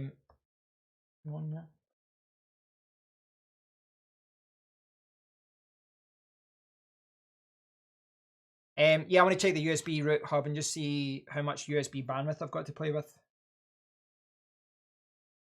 So it's not powering on. I don't think it's the SSD, because the SSD is not set as the OS. It's not set as a boot device, so that shouldn't be a problem. I think it's the RAM. I think the memory that I've put in here, for whatever reason, it's not working. So I'm maybe going to have to take it out. And then when I do buy the RAM that I want, I'm going to have to replace it with the 2 RAM modules. I have ran 3 out of 4 slots before in a PC, and it did work, and they were same speed and all that. That did actually work. Doesn't seem to be working right now though. It doesn't seem to be working right now. I don't think it's an issue with the SSD at all. Doesn't, and in theory what I should have done is just left the SSD, check the RAM first, and then check the memory. Check the RAM and then go back in and check the SSD. But I don't know. I'll find that thread I was talking about. So for reference, difference, yeah, it could be a different latency. I probably should have checked that. Actually. So I think the latency on this one's 15. So I think I'm going to have to take it out, guys. I think I'm going to have to take this RAM out. I saw a lot of people talking about this, about how they put in different RAM modules and it just wouldn't work. It wasn't compatible. Yeah, that's not working. So back to the drawing board. I need to take those RAM modules out. I suspect if I take out the 8 GB module and I just put the 32 GB in, I think that will be fine. But if I do that, in addition to removing the battery, what I need to do, and it's not just a simple, kind of thing to do that. What I need to do though is go through this process. So you need to disconnect the battery, go through the whole battery thing, and then you need to, you see there, remove the SD card, remove the base cover, which is the back of the laptop, remove the battery, which is like 5 screws, and then you need to turn over the system at 90 degrees using a plastic scribe, apply the keyboard lattice starting from the recess point and along the sides. Then I need to get into this keyboard, I need to lift it up like so. And then I need to take out lots of screws, and then yes, remove the keyboard. There's a lot of screws to come off, and then eventually I will get into the RAM, which is there. That's there.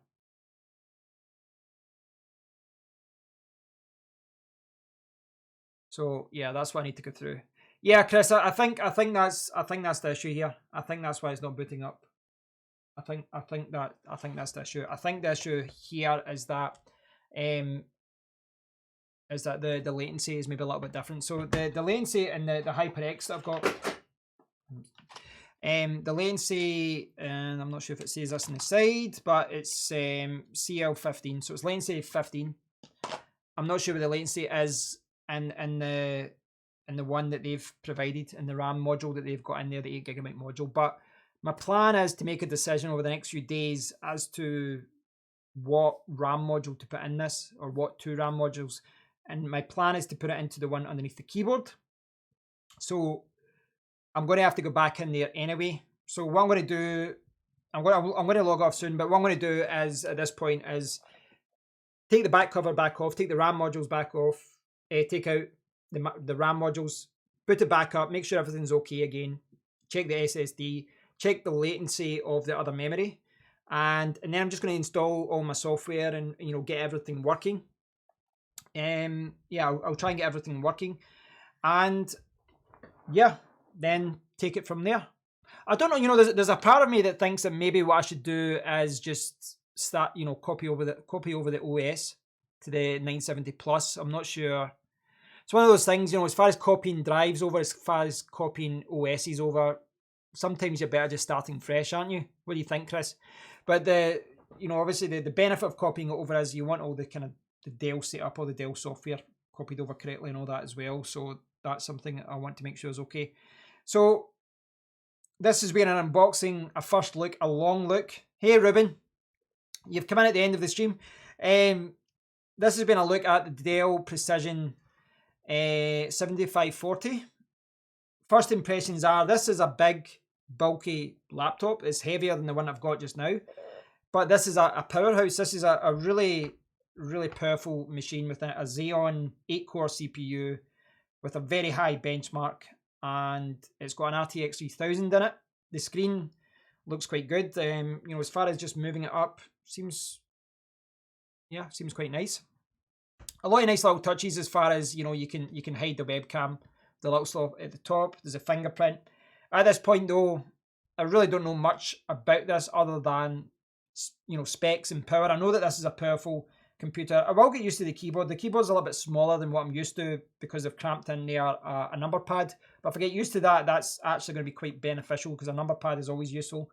Touchpad seems okay, but it's not something I use all the time. I normally use a mouse, if I'm honest. Fingerprint sensor is handy as well. I like that. Just the build quality does seem really good though. The build quality does seem really, really good. It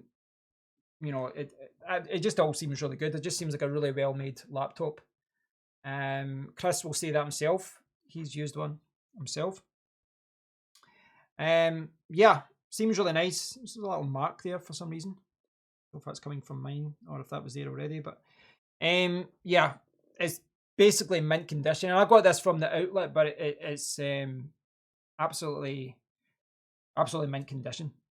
when using Precision, try out Dell Precision Optimizer. Yeah, I need to go through, Chris. I was hoping to get a lot of work done tonight, but I think what I'm going to have to do is just sit all night installing software, updating the BIOS and doing all that. Then I'll get the memory.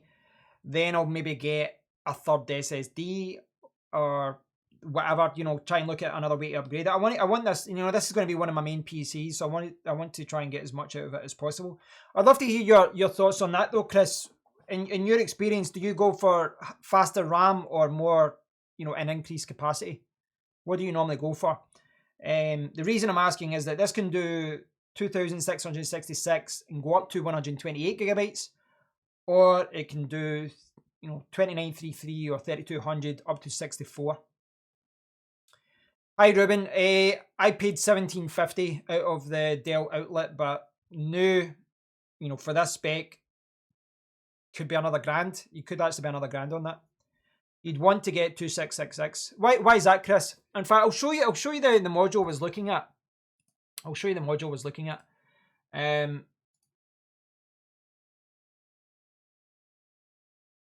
So I appreciate your advice on this, Chris, because this is something that I was doing a lot of research on because it was something I wasn't 100% sure on. So there's a Samsung there. It's 2666. Latency's 19, I think. Not too expensive in my opinion. I think, as far as I'd rather get two 32 gigabyte sticks for 64 rather than 4 is 16, personally.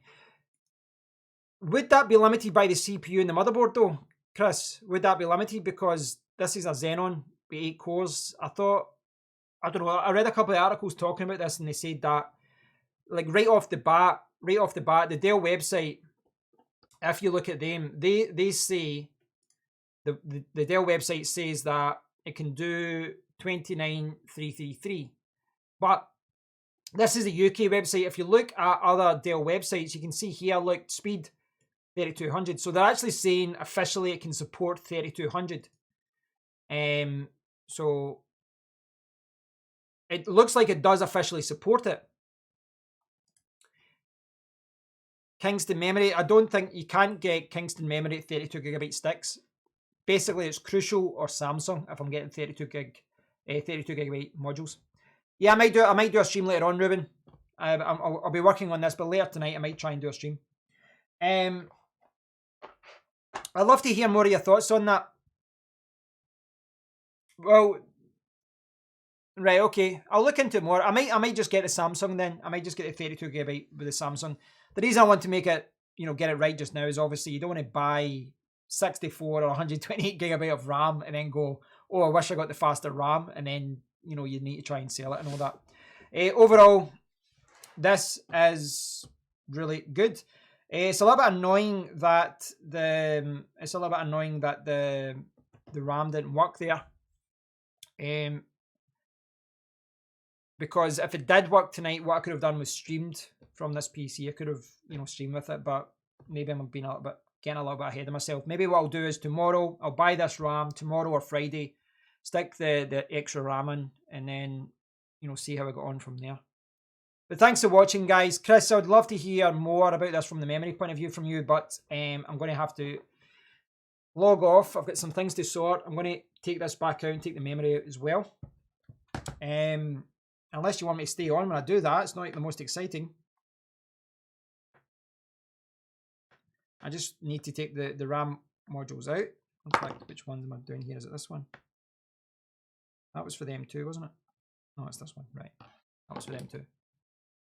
Yeah, Crucial and Samsung are compatible. If you look at the notebook, I'll leave a link. If you're working, maybe it's here. Oh, sorry, I'll jump back to here. Okay. So I'll leave a link to this thread for you, Chris, if you want to check it out. There's a lot of people there saying that, there's a lot of people just who have bought the laptop, and they're talking about, what works and what doesn't, and there's a lot of people discussing it.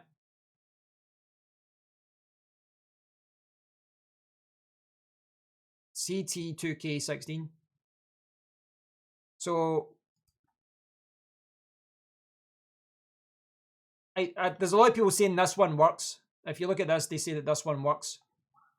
Again, I'm just going by what other people say that one works. So, you know, I don't know. I've not tested myself. I'll need to check that myself. Right, guys, I'm going to log out. You get any other questions? You work for Dell Platinum Partner. You're a good guy to know then, Chris. Any other questions before I log off? Anything else you want me to see? I'm going to just take this off again because I'm going to remove that RAM. I'm going to remove that memory.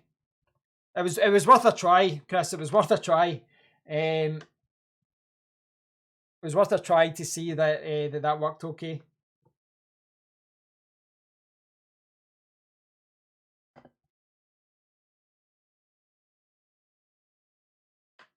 Around this way. So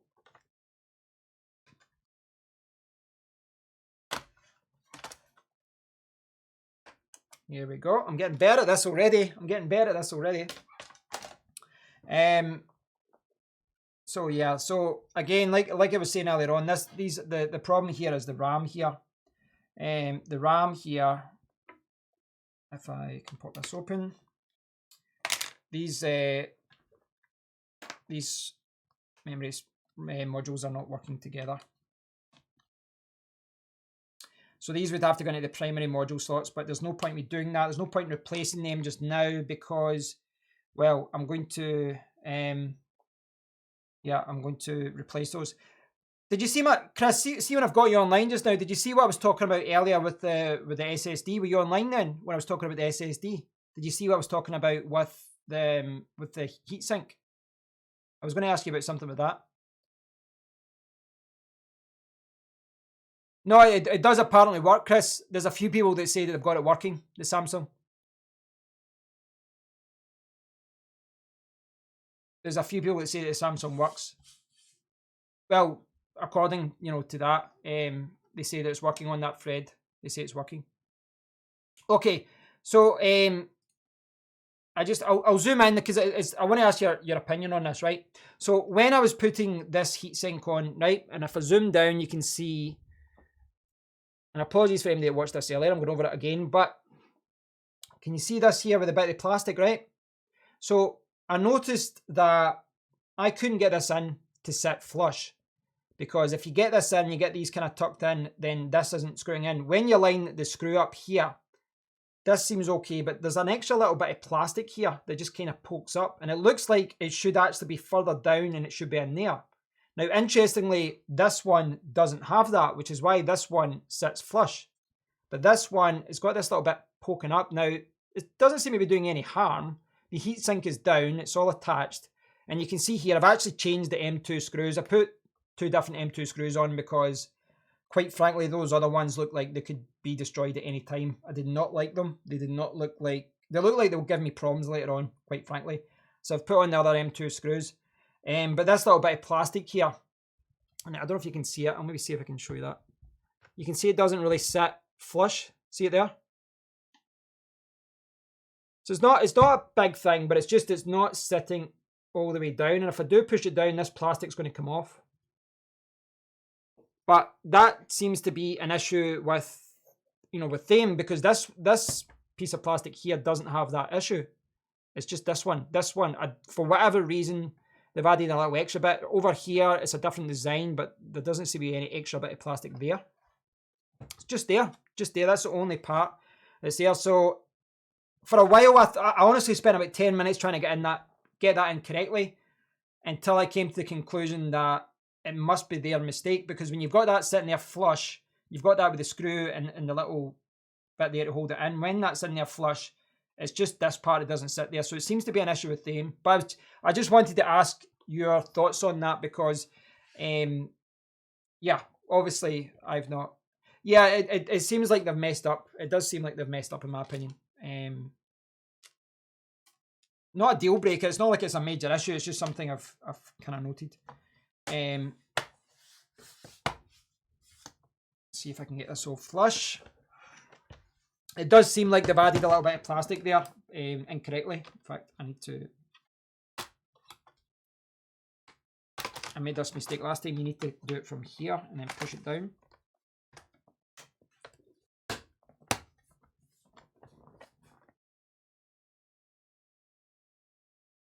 Alright, so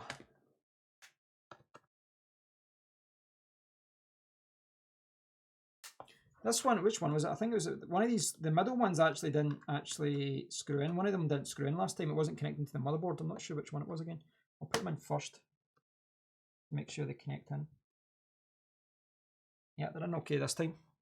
Not sure why I didn't connect the last time. One of the middle threads, one of the middle screws, didn't connect up. Must have just missed the motherboard. It's not a unless I'm doing like I'm not saying that Dell messed up here. Maybe this is something that I've not done correctly. I don't know. What do you think? It does seem a little bit strange. I see that's not sitting. Ah, there we go. It does seem a little bit strange that one has it and one doesn't. And if you line it up with the screws, it just kind of sticks out. You know what I mean? It just kind of sticks out.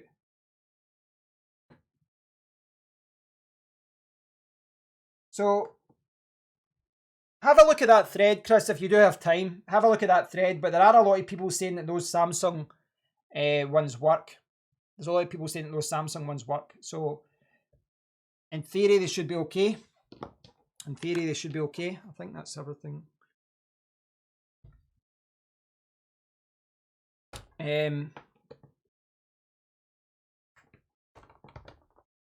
I'm open this up again.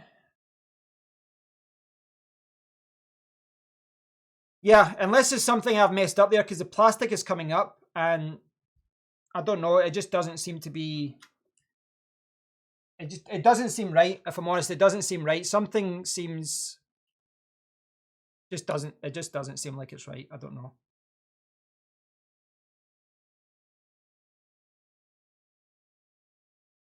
Okay, not powering on. That is not good. What is going on here? Is it because of the SSD?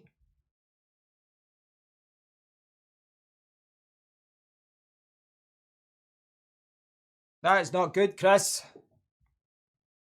This is not powering on. An SSD wouldn't change that, would it?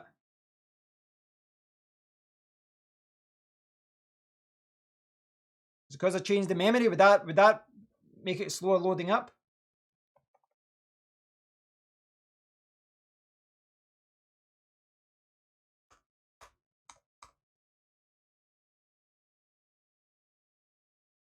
Yeah, maybe. Already broken the computer. I don't know if it's the SSD being connected. I don't know. I don't think an SSD would change anything.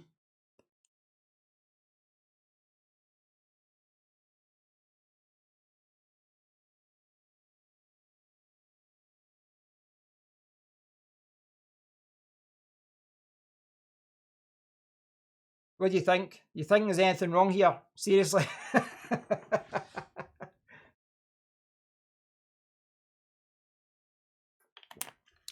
Try to take out the new SSD. Unboxing goes wrong. This is what happens, David, if you go live. I'll just try here if there's anything.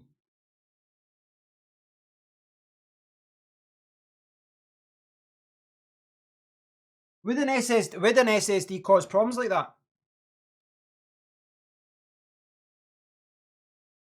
Would an SSD cause problems?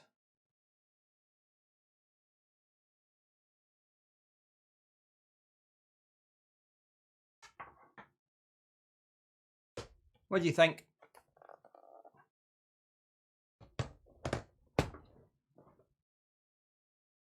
It can. Right, so an SSD could cause a problem as far as I need to format it before I put it into the drive. Do you think that's why? Right, okay.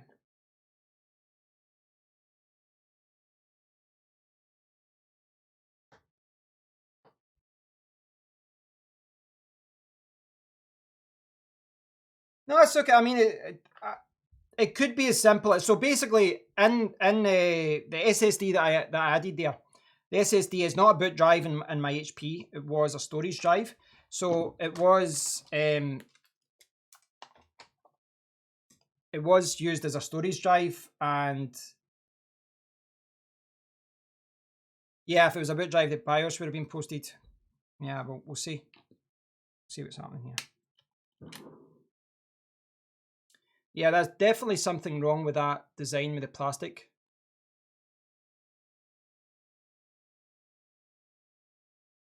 I don't know why that's. Would this one work? Is it this one?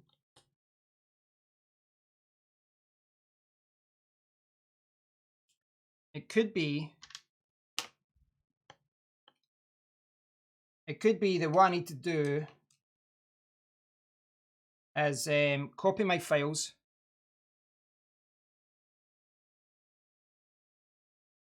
Keep that there. I won't need that. I won't need that heatsink in just now, will I? I don't think I need that. I could put it back in just now anyway.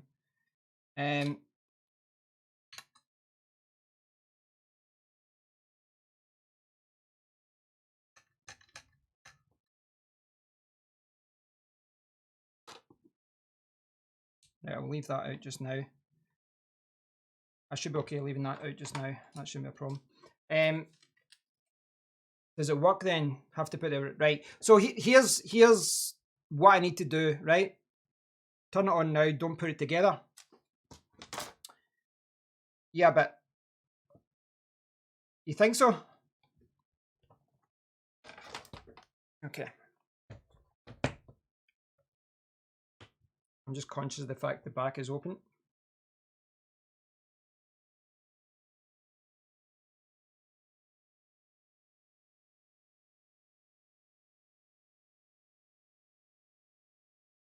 Yeah, it's posting. Yeah, it's posting. So, it's the SSD. Relatively easy fix for me.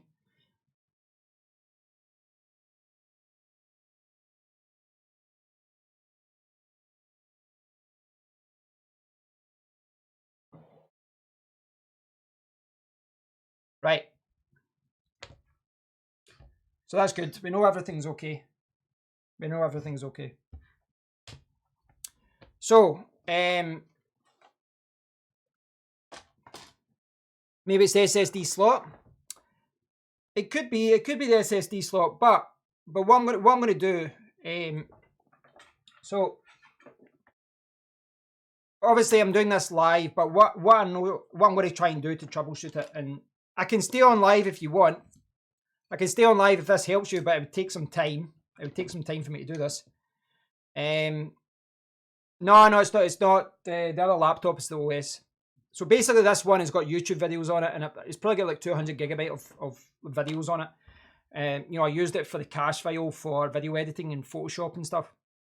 So what I can do is put this into my other laptop. I can power it on. I can transfer all the data, all the information to this SSD. I can then format it. I can just totally clear it. I don't know, like, see if I was formatting it, do you think I should just completely... No, Windows is definitely not on that, 100% not on it. Do you think, like, when I format it, would I just reformat it as normal, or is there anything else I should do? Yeah, this is the thing. It shouldn't matter, should it? It shouldn't matter. I should be able to put that into any drive. Yeah, that's true, David. I mean, the laptop works. I'm not worried about that. The laptop works. The laptop's fine. Oh, one thing I've just noticed, right, Chris? Tell me if this is a concern, right? Tell me if this is a concern. What I've just noticed, right, is that what I've just noticed, and I didn't notice this really pay attention before, but this one does say M2 number 3. Now, does that mean that the M2 slot cannot be populated unless there's one and the other one being populated, unless the number 2 is populated? Do you think I need to put it in M2 number 2 instead of that one? Do you think that's do you think that could be a concern?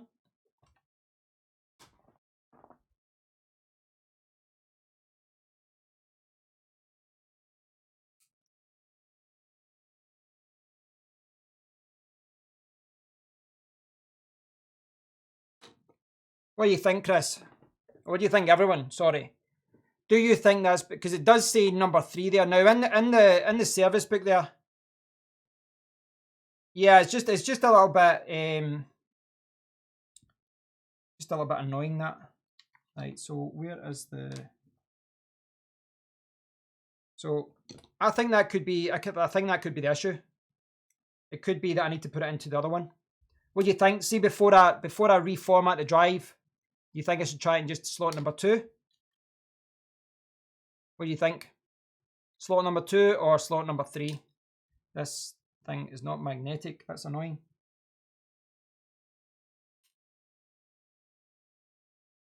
Why would they make that screw not non-magnetic? Come on.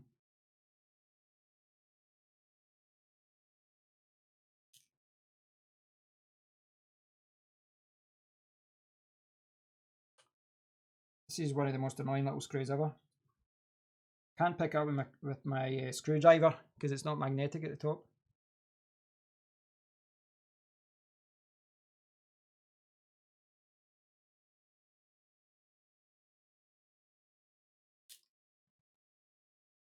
Yeah, so I think that it looks like my guess at this point is that the SSD has to be populated in the other slot.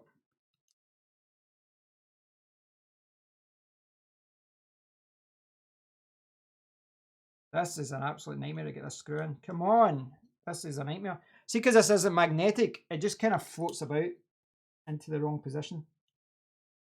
Right.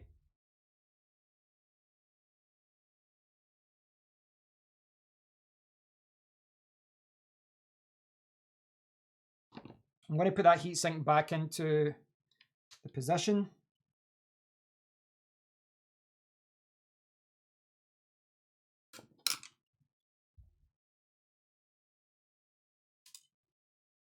As you were saying there, David, it's good to know these things, as far as, we now know a few ways that don't work. We know that the memory modules aren't going to work. The memory modules will work if I remove the keyboard and remove the 8GB. I just don't want to go through that whole process because if I'm going to buy other RAM anyway, all I'm going to be doing is going through the whole process twice. So there's no point in me going through that just now. For this part, I need to follow the guide and I need to remove the battery. And replacing the battery, installing the base cover. Right. So I'll show you what I'm looking at. This is the removing battery part. And there's a few different things here. I have to disconnect the battery from the connector. I should be able to do that.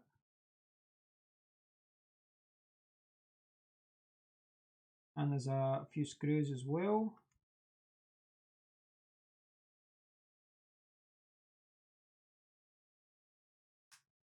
Do I need to use, Chris, just when you're on here, should I use a plastic scribe type thing to remove the battery as far as the best way to push it open? What do you think? So when you're disconnecting the battery cover, it looks quite tight in there as far as, as far as the way it's positioned in. Which one do I remove it from? Is it that one or? Disconnect the battery from the connector at 1. Oh, it's actually right. So looking at it, I thought it was right. So looking at I'll show you this. I'll show you what I'm looking at. So looking at it here, you've got two different. You've got the cable here, right? But they're saying that this is the power connector. They're saying that this is the power connector. If you look over at there, you can see it saying number 1. Number 1 there. Try to do it without removing the battery. You think it'll be okay? It says you lift that up. So there's just for reference, by the way, it says that you kind of lift this part up to lift it up. Looks quite sensitive, but what I can do is I can try and do what Chris suggested. I can try and remove this without. Can this actually come out without it? I don't know actually. No, this part. All right, right, okay. I'll see. I think I can actually. Right, that's the wrong. I need to be careful with this. These screws are really, really sensitive. As far as, yeah. So that's the.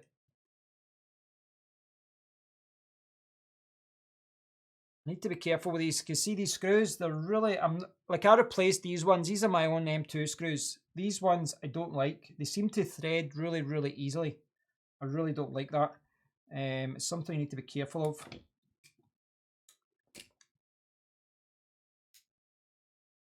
Yeah, it says it doesn't. I'm just trying to go by the book, obviously. So that's not the right one either. So I need to find the right screw. I need to find the right screw for this. But annoyingly, because see this one here, that one's working with the M2 screws that I put in. This one works fine, but like it's a different size there. It looks like they're using a different size there for those M2s. I may actually buy a bag of different M2 slots for these ones because these ones, I don't like these. I don't like them. They look like they're always going to thread, which I don't like. Right, so what I need is 4 wee Phillips. Let me see if I can find a Phillips.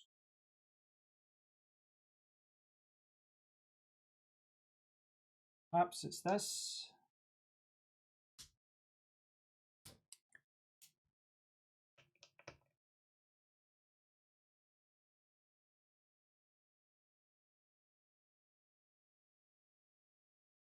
Again, I'm trying to be cautious of the fact that I don't want to, ruin the screw here. And this is the thing with these things. It was like that earlier on with the screw. It was a little bit, yeah, the screw earlier on, it was very close to me, like just ripping it out because I'm like, what am I going to do here?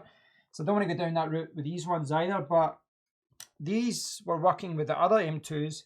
And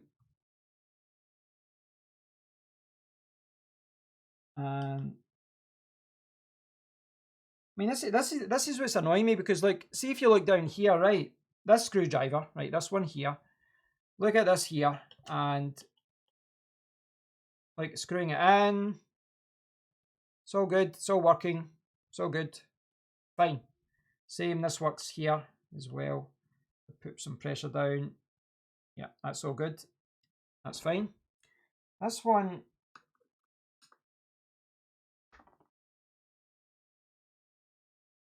It's not moving at all, and I'm really scared of that thread not being, I'm scared of the thread not working correctly.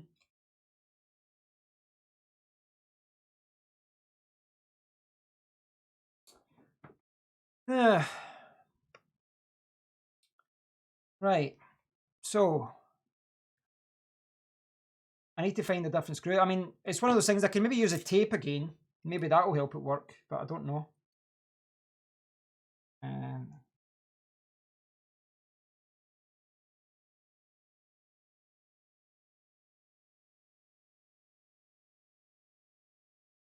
The tape appears to be working. The tape is working. I really don't like these M2 threads, these M2 screws. I think what I'll do is I'll check on this. It's come out of the tape here. Another little bit. This is what I done earlier. It seemed to have worked with the other one there.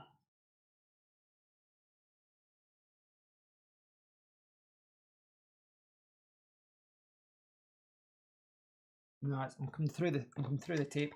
A lot of people said stream died. The stream died.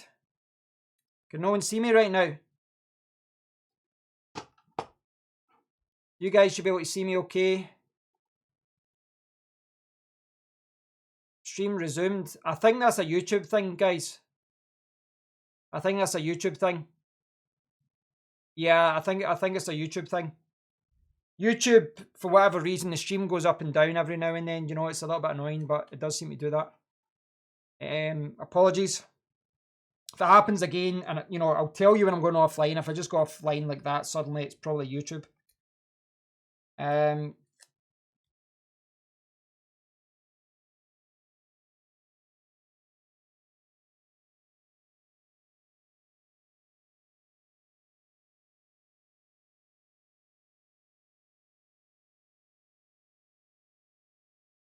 No, like again, I'm kind of cautious of the fact of this screwdriver. So with the tape there, I was able to get the one little M2, the securer, the one that secures the M2 drives down. I was able to get that one out there, but I can't seem to get that other one out. Now, it's annoying because I know that this screwdriver works on that one and those ones. It does work. This is the screwdriver that you should be using. This is the size.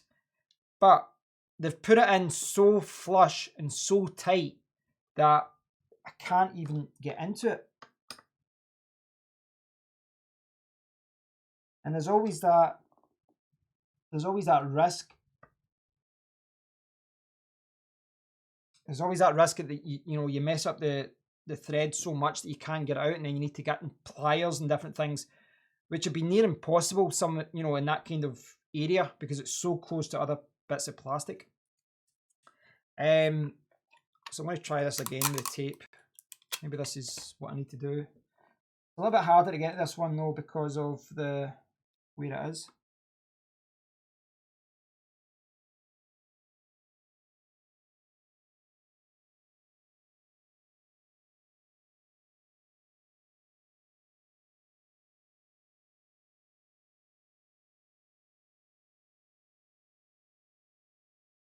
Yeah, I can't.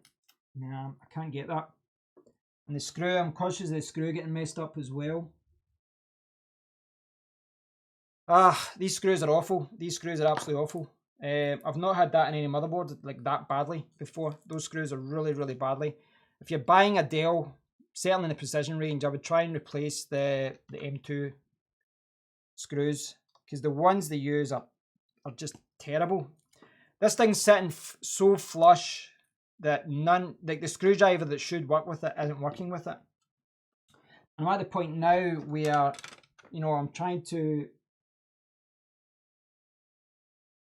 One of those things, I don't want to waste the thermal heat pad either, but it's sitting so tight and so flush that I can't get into it at all. So I don't know what I'm supposed to be doing here. I don't know. Before my little tape trick worked before. This little tape trick thing, this worked before. This allowed me, to do it before. Putting some tape over it just allowed me to get some leeway with it. I can maybe try another screwdriver. I need something that's small.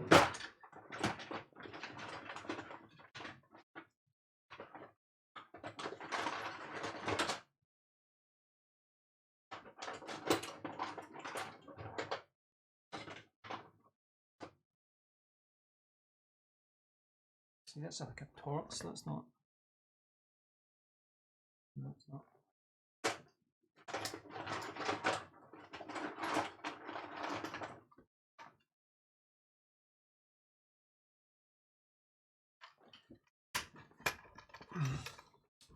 This is frustrating to say the least. So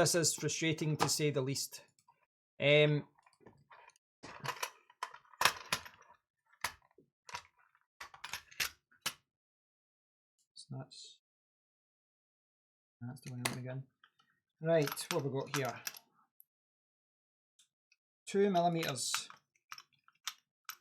What have we got? Is this 2? No, this is 2.5. Right, I'll try a 2.5. No. And those ones are not. Oops. Try this one.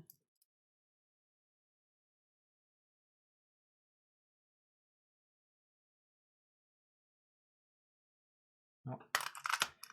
The threads in this are awful, absolutely awful. It's very, very annoying.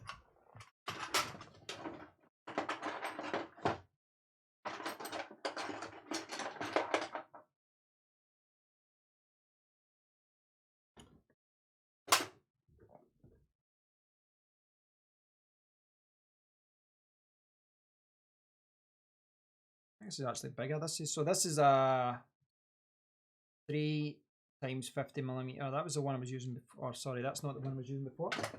PH175, the big one, and this one doesn't have anything. It's all rubbed off. Great, so I can't even see. My God, this is not supposed to happen. This is not supposed to happen. So I don't know if you're still watching, Chris. I'm not sure if you're still watching, but I'm kind of in a position now where I can't get that screw out. So what do I do? What do I do? As far as that goes, I don't know. I don't know what you're supposed to do here in a position where these screws don't come off. The screws are a little bit smaller than the ones that are used to secure the battery and things like that. Hey, Chris. Any other suggestions then? Do you think I need to go the elastic band route if I find an elastic band? I can't find anyone there.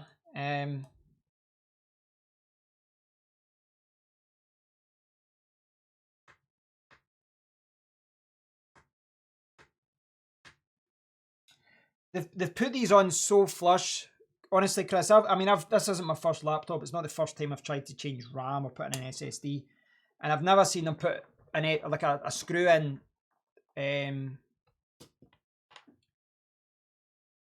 wristband. Well, like try.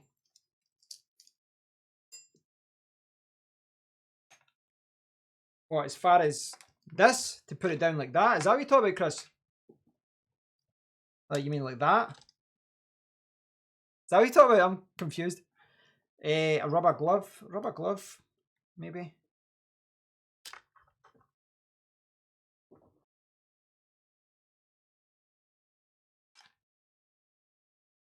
Yeah, I'm not even getting any movement with that.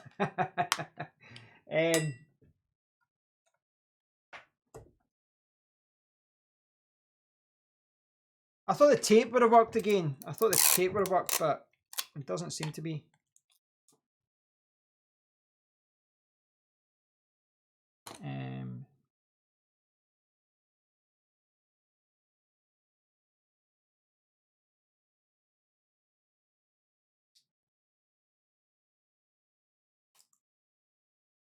Problem is, it's just bursting through the tape now. Before it didn't. I don't know. What do you think? Should I just I'm trying to think what's the best plan of action at this point. So again, like what I think I'll do is, if I do manage to get this off, I'm changing the M2 screw like I did before. I'm not going to be in a position where every time I try and change anything in this computer that I'm worried about destroying it. I'm not like, this is the first time I've had a Dell, and lots of this I'm really, really impressed with. You know, the build quality and all that, but this seems like a little silly thing, but it's very, very annoying as far as how they've secured that down. I mean, it's good that you got a heatsink and all that there, and a lot of laptops don't even give you that, but am I supposed to?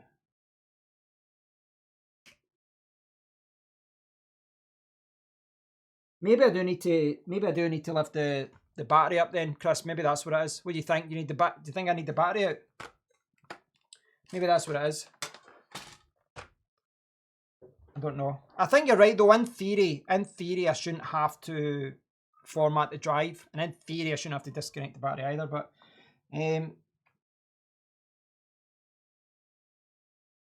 that seems quite risky as well. As far as taking that battery cover out, disconnect the connector from the battery. It says 1. Yeah, it's just for safety. Right, so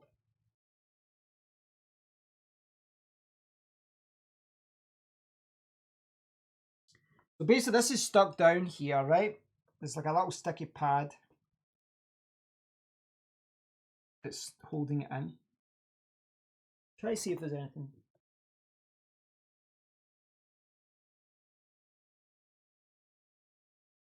Right, so that, I'm trying to push this down. So I'll show you what I'm looking at. So so here, I think you're right, it does seem to be separate from the battery. It's just but there's a sticky pad. I'm not sure if I lifted this up, it would give me some room to try and get the screw off, or this screw though, and I'll show you. This screw here is so flush and no screwdriver. You know, the screwdriver that worked with all the other screws, the exact same screws, are not working with this one. This is what happened the last time, and I had to use some tape. I had to use some tape to get it working, but you know, it's not working now. And there's, you know, obviously the risk is that you just destroy the thread. Yeah, I can't do anything with that. I really can't do anything with that now. It's kind of, yeah, nothing I can do with that. Nothing I can do with that at all. So I don't know if elastic band is the only thing I can really fix it with. Why did they pick screws like that? Seriously, why did they pick screws like that? That's very annoying.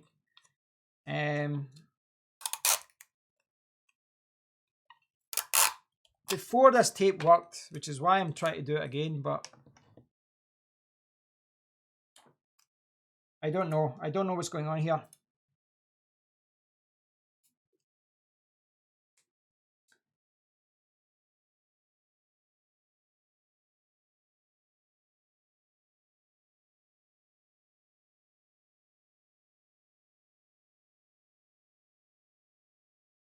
Just need any kind of movement. Any. No. I can't even get under it either. The rubber band or thin glove should work. Right, I'm trying to think of where I have a rubber band. Rubber band.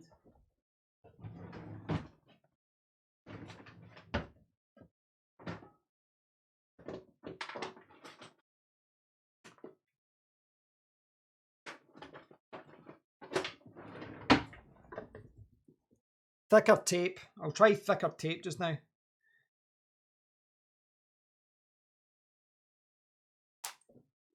Let's see if I can get this.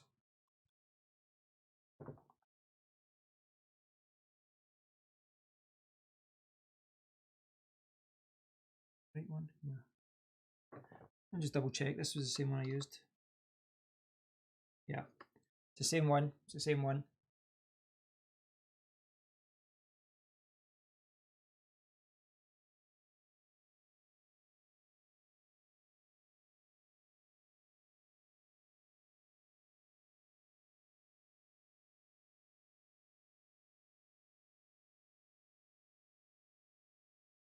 Nah, just it burst through. This is the thing. It kind of burst through the. I can't think of having. I don't think I've got any elastic bands there. That's the annoying thing.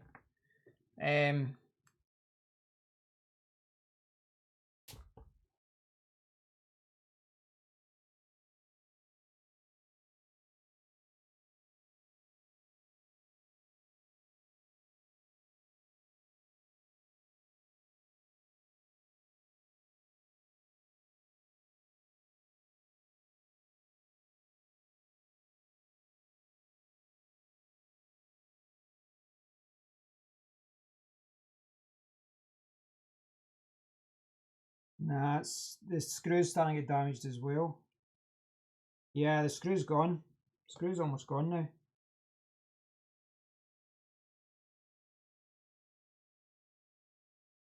I hate those screws. I hate those screws. They're unusable. Absolutely unusable.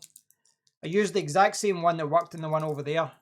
Exact same one, and it just threads because it's put in so tight. It's put in so flush. And the thing is, why would that one be even put in so flush? Because it's an empty drive. Try to super glue the screwdriver to the screw. So that's where you just get it stuck, and then, have you did that before, Chris? I'll get it sorted. I will get this sorted. I will get this sorted. The question is whether whether it has to be on slot 2. I think what I need to do is put this SSD in slot 2. If I can get this. This is a different problem altogether. Get that out. I need to buy some M2 screws because I'm not going to rely on those ones. I'm going to buy like a little bag of them. Because those ones are awful. I think glue is a good suggestion. I think elastic bands are a good suggestion. Maybe.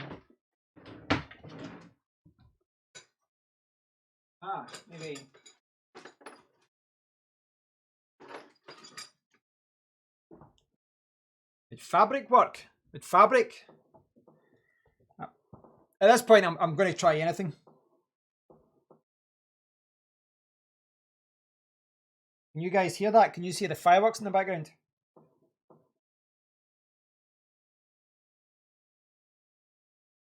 So, hold on.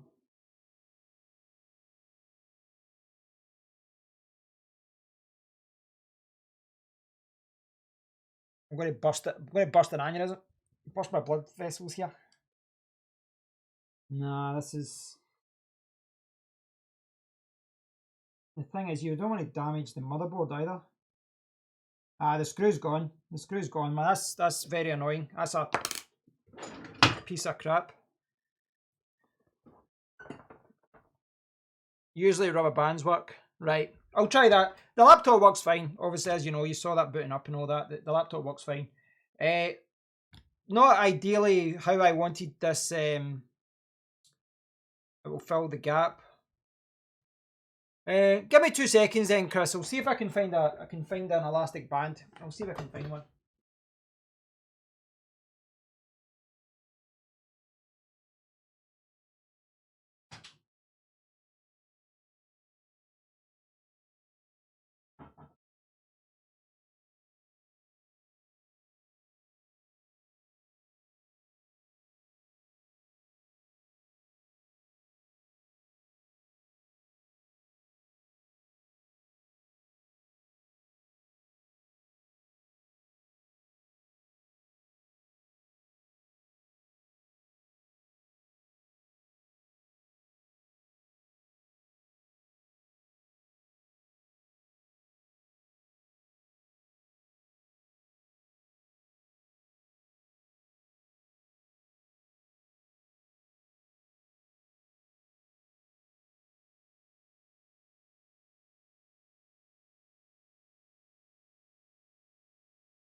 You've been through 6 bands. Can I just say that I could not find any elastic bands, the ones that you're probably talking about. except from this. Look at the size of that. That is not going to help me here, is it? That is not going to help me. It's not going to help me. But at this point, I'm desperate. I'll try anything. I want to see if this will work. I know I need a big thick one.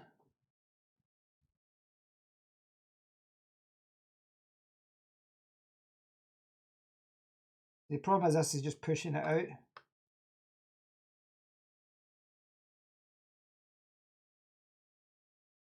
It's too small. It's too small. I basically need one of the kind of thicker elastic bands, but I can't think of anywhere where I've got one. I can't think of anywhere where I have. Yeah, it's too thin. I mean, it's worth a try, but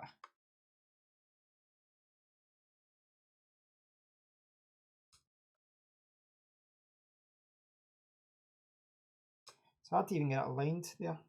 But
okay, no problem, Chris. I'm gonna log off soon anyway. This is a USB cable which I threw in the bin.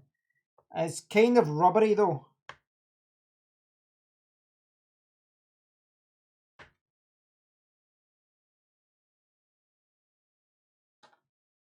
My guess is that I need to put the SD card into the SSD into this slot, but the not being able to get this open obviously is a major concern. Yeah, I can't get into it. Right, guys, so it's a really bad way to end the stream. I did not think that I would run into a problem like that. And it's one of those things that, little things like that, they sound kind of irrelevant, but they can cause you a lot of headaches. This should have been a very quick, put the SSD in, wrong slot, put it into the other one. But I've come up against a lot of kind of problems with the screws on this, despite using the right screwdriver, or it seems to be the right screwdriver. These screws are getting threaded so easily. The screws are just terrible. They're just really bad screws. Yeah, what else can I say about it? They've used cheap screws. They might look nice, they might sit flush with everything, but they're not really fit for purpose. If I'm honest, they're not really fit for purpose. They're too thin, and it's like, yeah, they break too easily. And the problem is that these things are set up that if you have any problems with it, they just start threading. You can't do anything with it, and then you're in the position that I'm in just now. So overall, I'm very pleased with the Dell Precision 7540, the laptop that I've got here. It's very good build quality. It's a gorgeous looking laptop. The keyboard looks good. I love that they've put a number pad and all that into it. 4 memory slots. Hey Chris, 4 memory slots, 3 SSDs. But it sounds stupid, but it's just a little thing, like using kind of bad M2 screws there really puts you in this really awkward position where what you're going to do. You've got these little screws, and I don't know. It feels like they've cheaped out or they've just used ones that aren't suitable. I don't know. Like I'll need to get an elastic band, and I'll need to get something else as far as getting this fixed. M2 threaded. Hey David.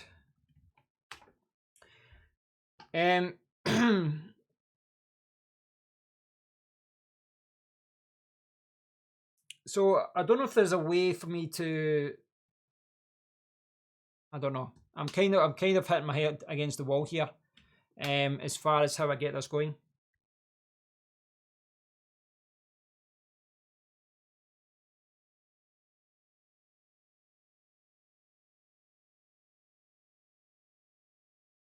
So there's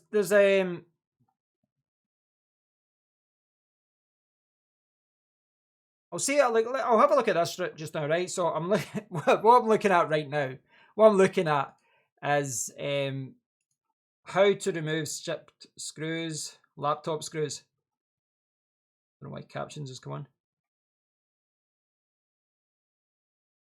Yeah, elastic band. So I don't have one of these thicker elastic bands. This is what Chris was talking about before. That's kind of what I need to do. A rubber glove. I don't have any rubber gloves either. I don't know what that is.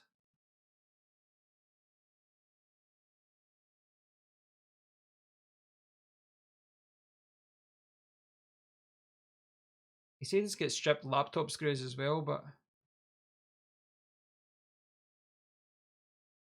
drill it, which isn't going to work. Yeah, maybe I could drill it.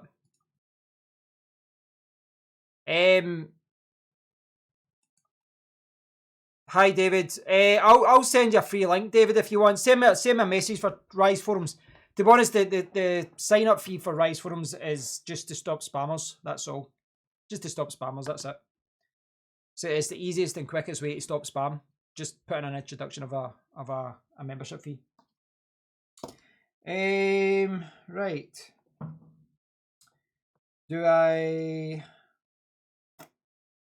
I'm not sure where to go here because I don't have a bigger elastic band. I need a bigger one. This one is not going to work. The alternative he said was a glove or something, didn't he? A glove.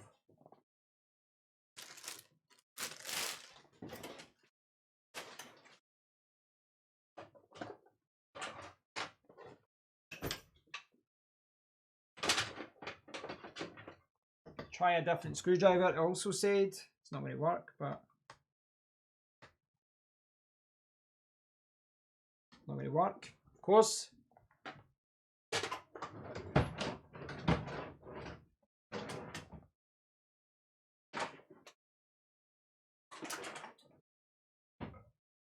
I'm trying to think out of the box here and think, have I got any kind of glovey type? Do I have any gloves for cleaning downstairs? Don't worry about it, Chris. Don't worry about it. It's my own fault. There's only so many hours in the day.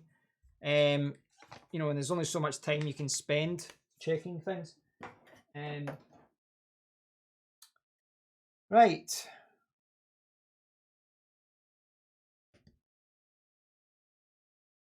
There's nothing I can really do here. I need to try a glove. I need to try a glove. I'm always laughing at how stupid this position I've put myself in, but the thing is, these things should be designed to be upgradable much, much simpler than this. The RAM slot's fine. It's just the screws that they're using. They're all in good positions. Like, in theory, these are all in really easy, practical positions. That's what these are in. You've got your 3 SSDs. You can add a lot of storage here. I'm trying to think what I've got that I can use. Because that screw, I'm maybe at the point where I need to start, drilling it or using a glove or a rubber band. But it's, as far as that goes,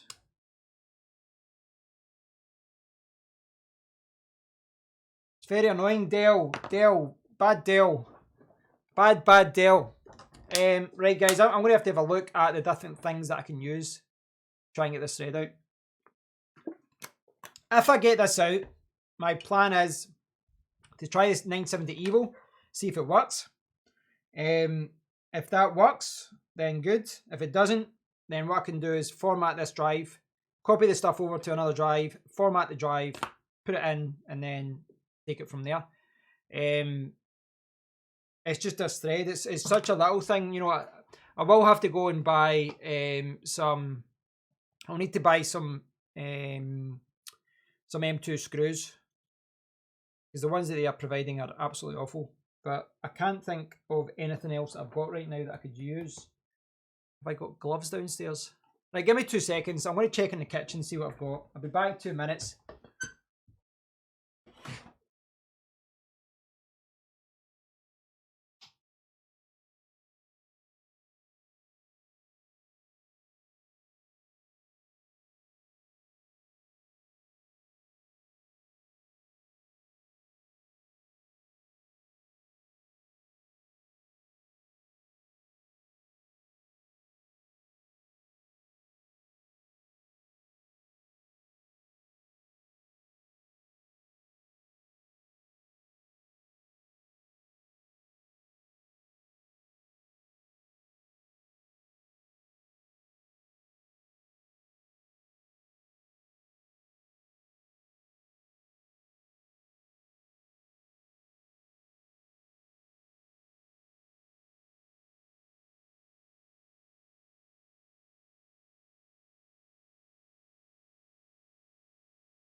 Right,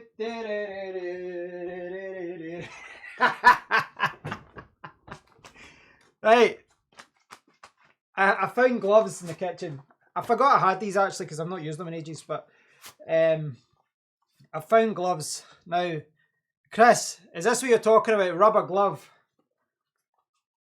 In theory, putting this into here, is this going to work? Is this what we're talking about here? Like that? Basically creating a screwdriver condom here. Is this kind of what I'm going to do? Is that kind of what you're saying? Like kind of put, there's the screwdriver tip there. Right. I'm so hoping that this works. That's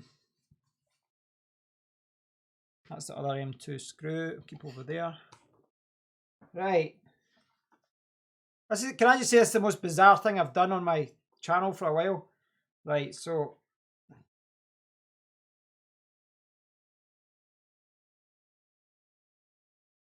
here we go.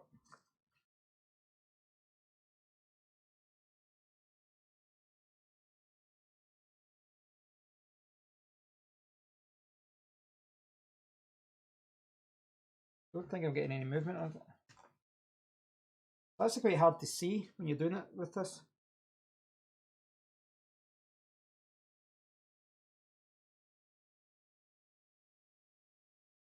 Ah.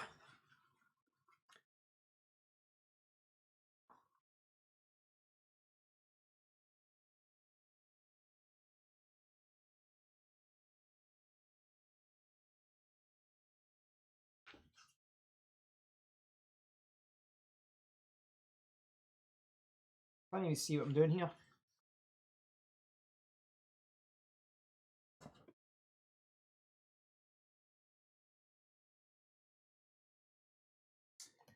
I'm not getting much luck with this. The problem is this is actually piercing the glove as well, so it's not, you know, it's not like creating like a seal.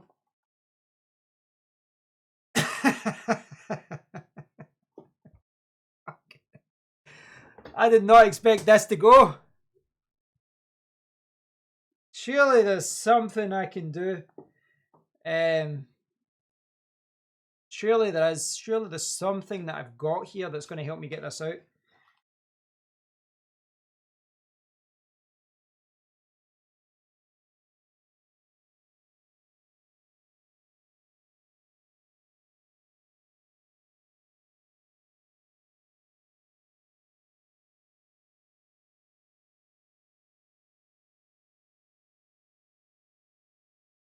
Yeah, the screw is almost done with me trying to get this. It's not working.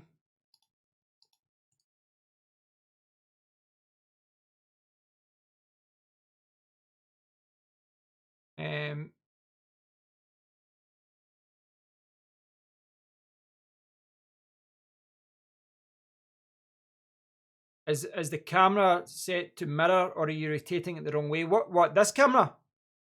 This is my right. My right. This is my left.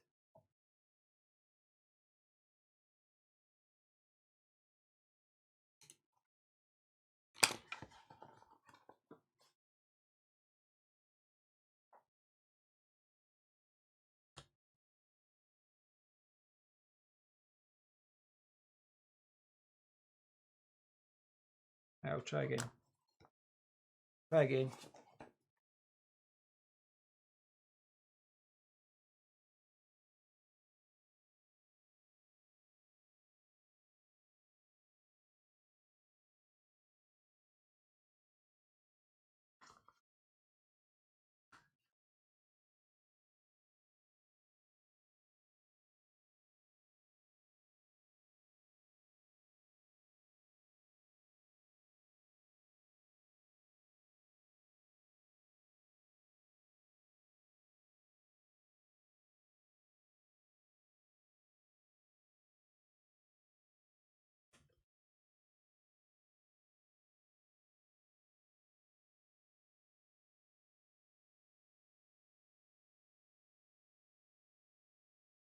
Nah, there's nothing. There's no movement.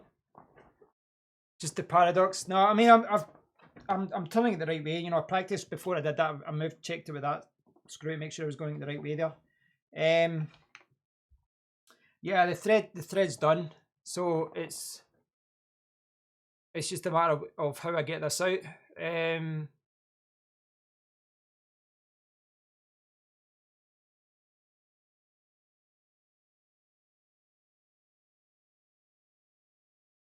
Grab with it, right? So I can do a jowl, cut a notch.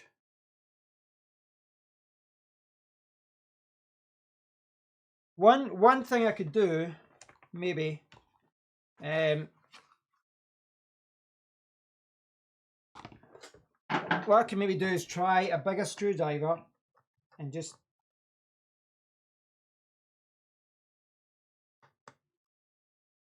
kind of go in there like that, but not that size, but maybe something like that size.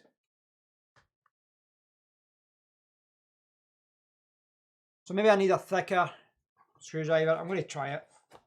I'm desperate at this point as far as getting this sorted. Right. Here.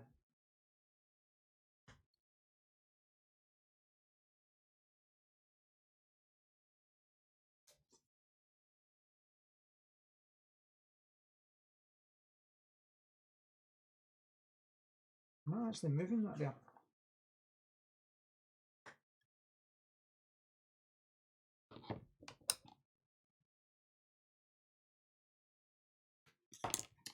I thought I was moving that there, but I'm not sure. I think I'm just imagining it.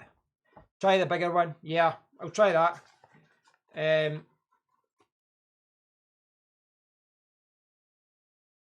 It's the most bizarre thing ever, isn't it? It's the most bizarre thing ever.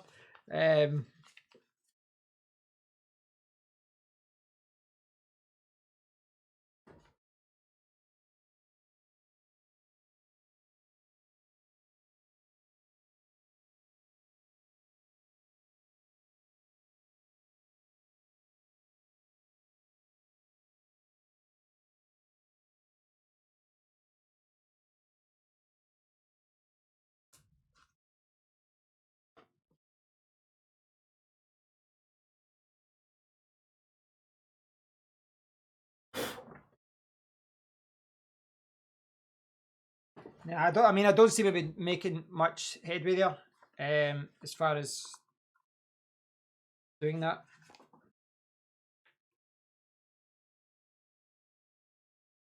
So I was looking at the browser there, There's a few suggestions on this website as far as what I should do. Rubber band. You can see that they're kind of just getting a bigger screwdriver in.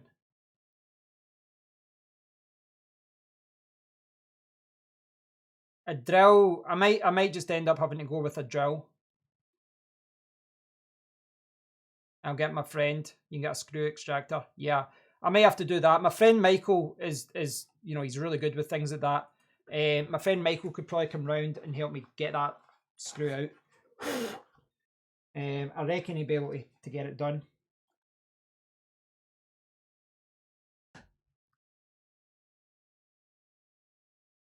This is like, it's worth remembering that this screwdriver, well, that screwdriver worked with all of those ones. And this is just to put in an SSD. This isn't to do anything, like change a GPU or a CPU. This is just to change the SSD.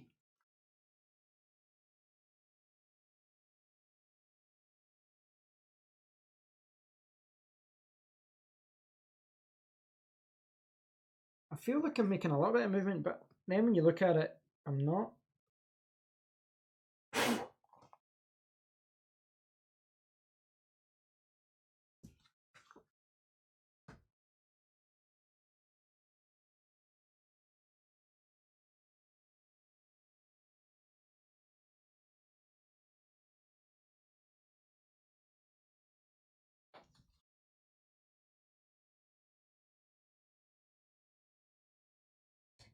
The thing is, see with the glove, it's actually hard to see what's going on with the screw there.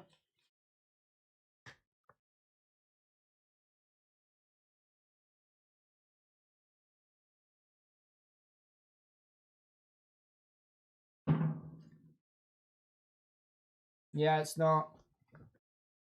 No, it's not working. It's not working.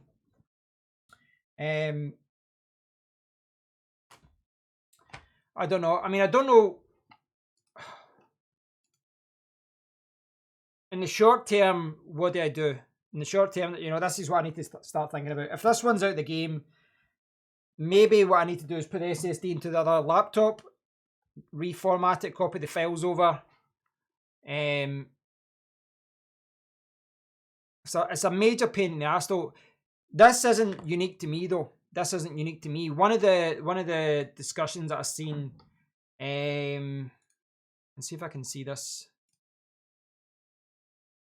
There's someone in the notebook forums talks about this and basically talks about be very careful with the screws, and that's why I was paranoid earlier on, because he talked about how they can get threaded very easily. Now, if I can find this for you guys, we'll see what they said exactly.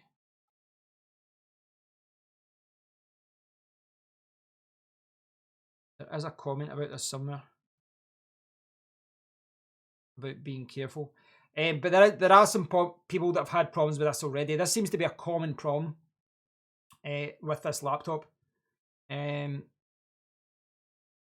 so well, here's one comment. I think there was a few other comments, but here's one. Set up a 7540 for a friend. Some thoughts. It's really easy to ruin the threading of the NVMe cover screws. Be careful. That's exactly what I'm dealing with right now. For those that need more storage, this was set up with dual monitors, blah, blah, blah. But yeah, what he's saying here, it's very easy to ruin the threading of the NVMe cover threads. Be careful. And that's what I'm dealing with. That's me asking questions there, you can see. That's what I'm dealing with. It's not the actual M2, which I've managed to get out. It's the cover, it's the heat sink. That's what I've got a problem. That's what I've got a problem with. It seems like other people have got the exact same problem. This appears to be a common problem with this laptop, I would say. Yeah. So yes, very annoying. The other one that I had earlier, I used tape and I managed to get it out before the screw was that bad. But I'm blowing this one here, but this one is definitely, this one's in a worse state, I would say. This one is in a worse state, and it's hard. I don't know. I'm at the point now. If I've just to pay another £10 or something just to get a cover over that, or buy the accessory, then I'll do it. That's not a problem. not something I've got an issue with. I can do that. But yeah, I don't see how I can get into that anyway. I need to buy other screws for that. It's really, really annoying. I'm trying to think if there's any other way to get that out that doesn't involve me just ripping it out. I think I'm going to have to drill it. I think I'm going to have to drill it, or I'm going to have to get my friend to do something like that. Very annoying because you have to be very careful, obviously, with your laptop when you're doing something like that. But right, guys, I'm going to try this on. I'm going to try some different setups on, and I realise I'll be getting very boring at this point. I've been doing this for a long time, so very poor way to end the stream. 7540. Great laptop, just these screws you have to be careful with. But I'll do a follow-up video in the future, guys. I'll let you know how I got on with this. When I replace the RAM, you know, when I actually insert the memory modules. I love to speak to you more, Chris, if you're watching. I love to speak to you more about the memory stuff, because this is something that, you know, it does seem, I think those Samsung modules are supposed to be okay in theory. Try and get a hand on this tool.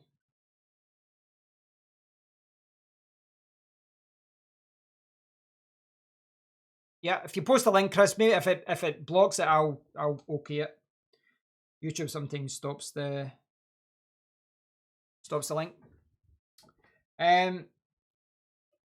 Yes, so I need to try and get that sorted. This was supposed to be a very quick stream, by the way, and I've been on for 3 hours, and like 2 hours of it has been messing about with these damn screws. Smooth screws remover and extractor set on Amazon. Right, I'll see if I can see that just now.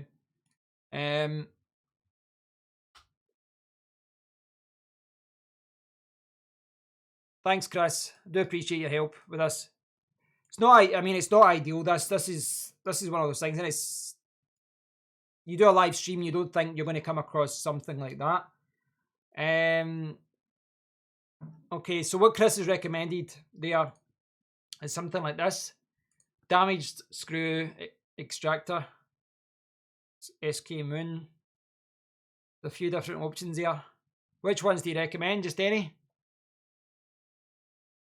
Yeah, I need to be careful. I'll maybe use something like this then. I'll maybe buy this then, and I'll sort out the SSD tomorrow. I don't see why. Like, I don't know if it's in the manual that you have to install an SSD. The SSD, because it's showing you install that one first. But there isn't any reason why I can't put it. I don't see why the SSD can't go into that slot. It doesn't make any sense why I can't go into that slot. So I reckon if I that's not for mine because I've got the larger battery. I reckon if I format the drive, I can get it sorted, at least in the short term, and then I can wait and I can buy something like that, any that will fit. What do you think? This one, something like that, you think, or?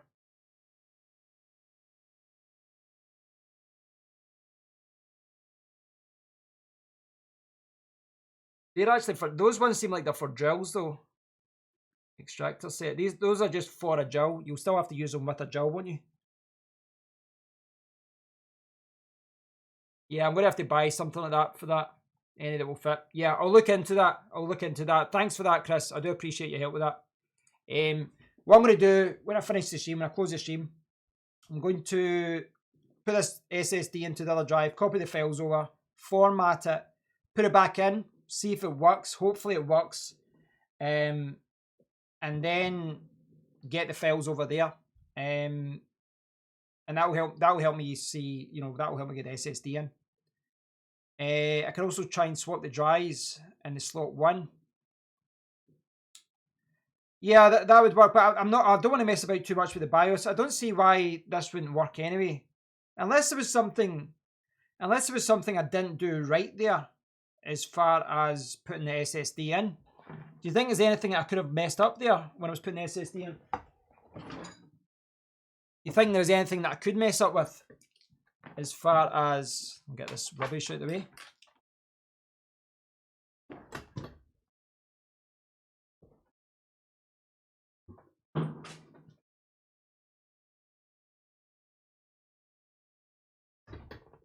No problem. No problem. Thanks, Chris, and thanks for everyone else that's gave me advice on this. Unfortunately, that SSD cover screw is threaded, so I need to get a separate part for that. I'm going to try and get this SSD working. I'm going to try and get it working on slot 3, see if I can get it working there. I'm sure I will get it sorted. It's just a matter of going through the process. It's a little bit annoying that the threaded screws do that, but I'll need to get an extractor to get rid of that. Thanks for watching, guys. I'm going to call it quits to that because I'm going to try and get this sorted, move the files over to there, swap things around, and then get it sorted like that. But I do appreciate everyone who's been tuning in, as always. I do appreciate it, and I'm going to try and get this sorted as best as I can. But until next time, guys, take care. Thanks for watching. I'll speak to you all very soon. I'm annoyed that it has ended this way because I wanted to show you this posting up with the SSD and all that, but that's something I'm just going to have to show you in the next video. So until then, guys, cheers, take care. I'll speak to you all very soon. Thanks.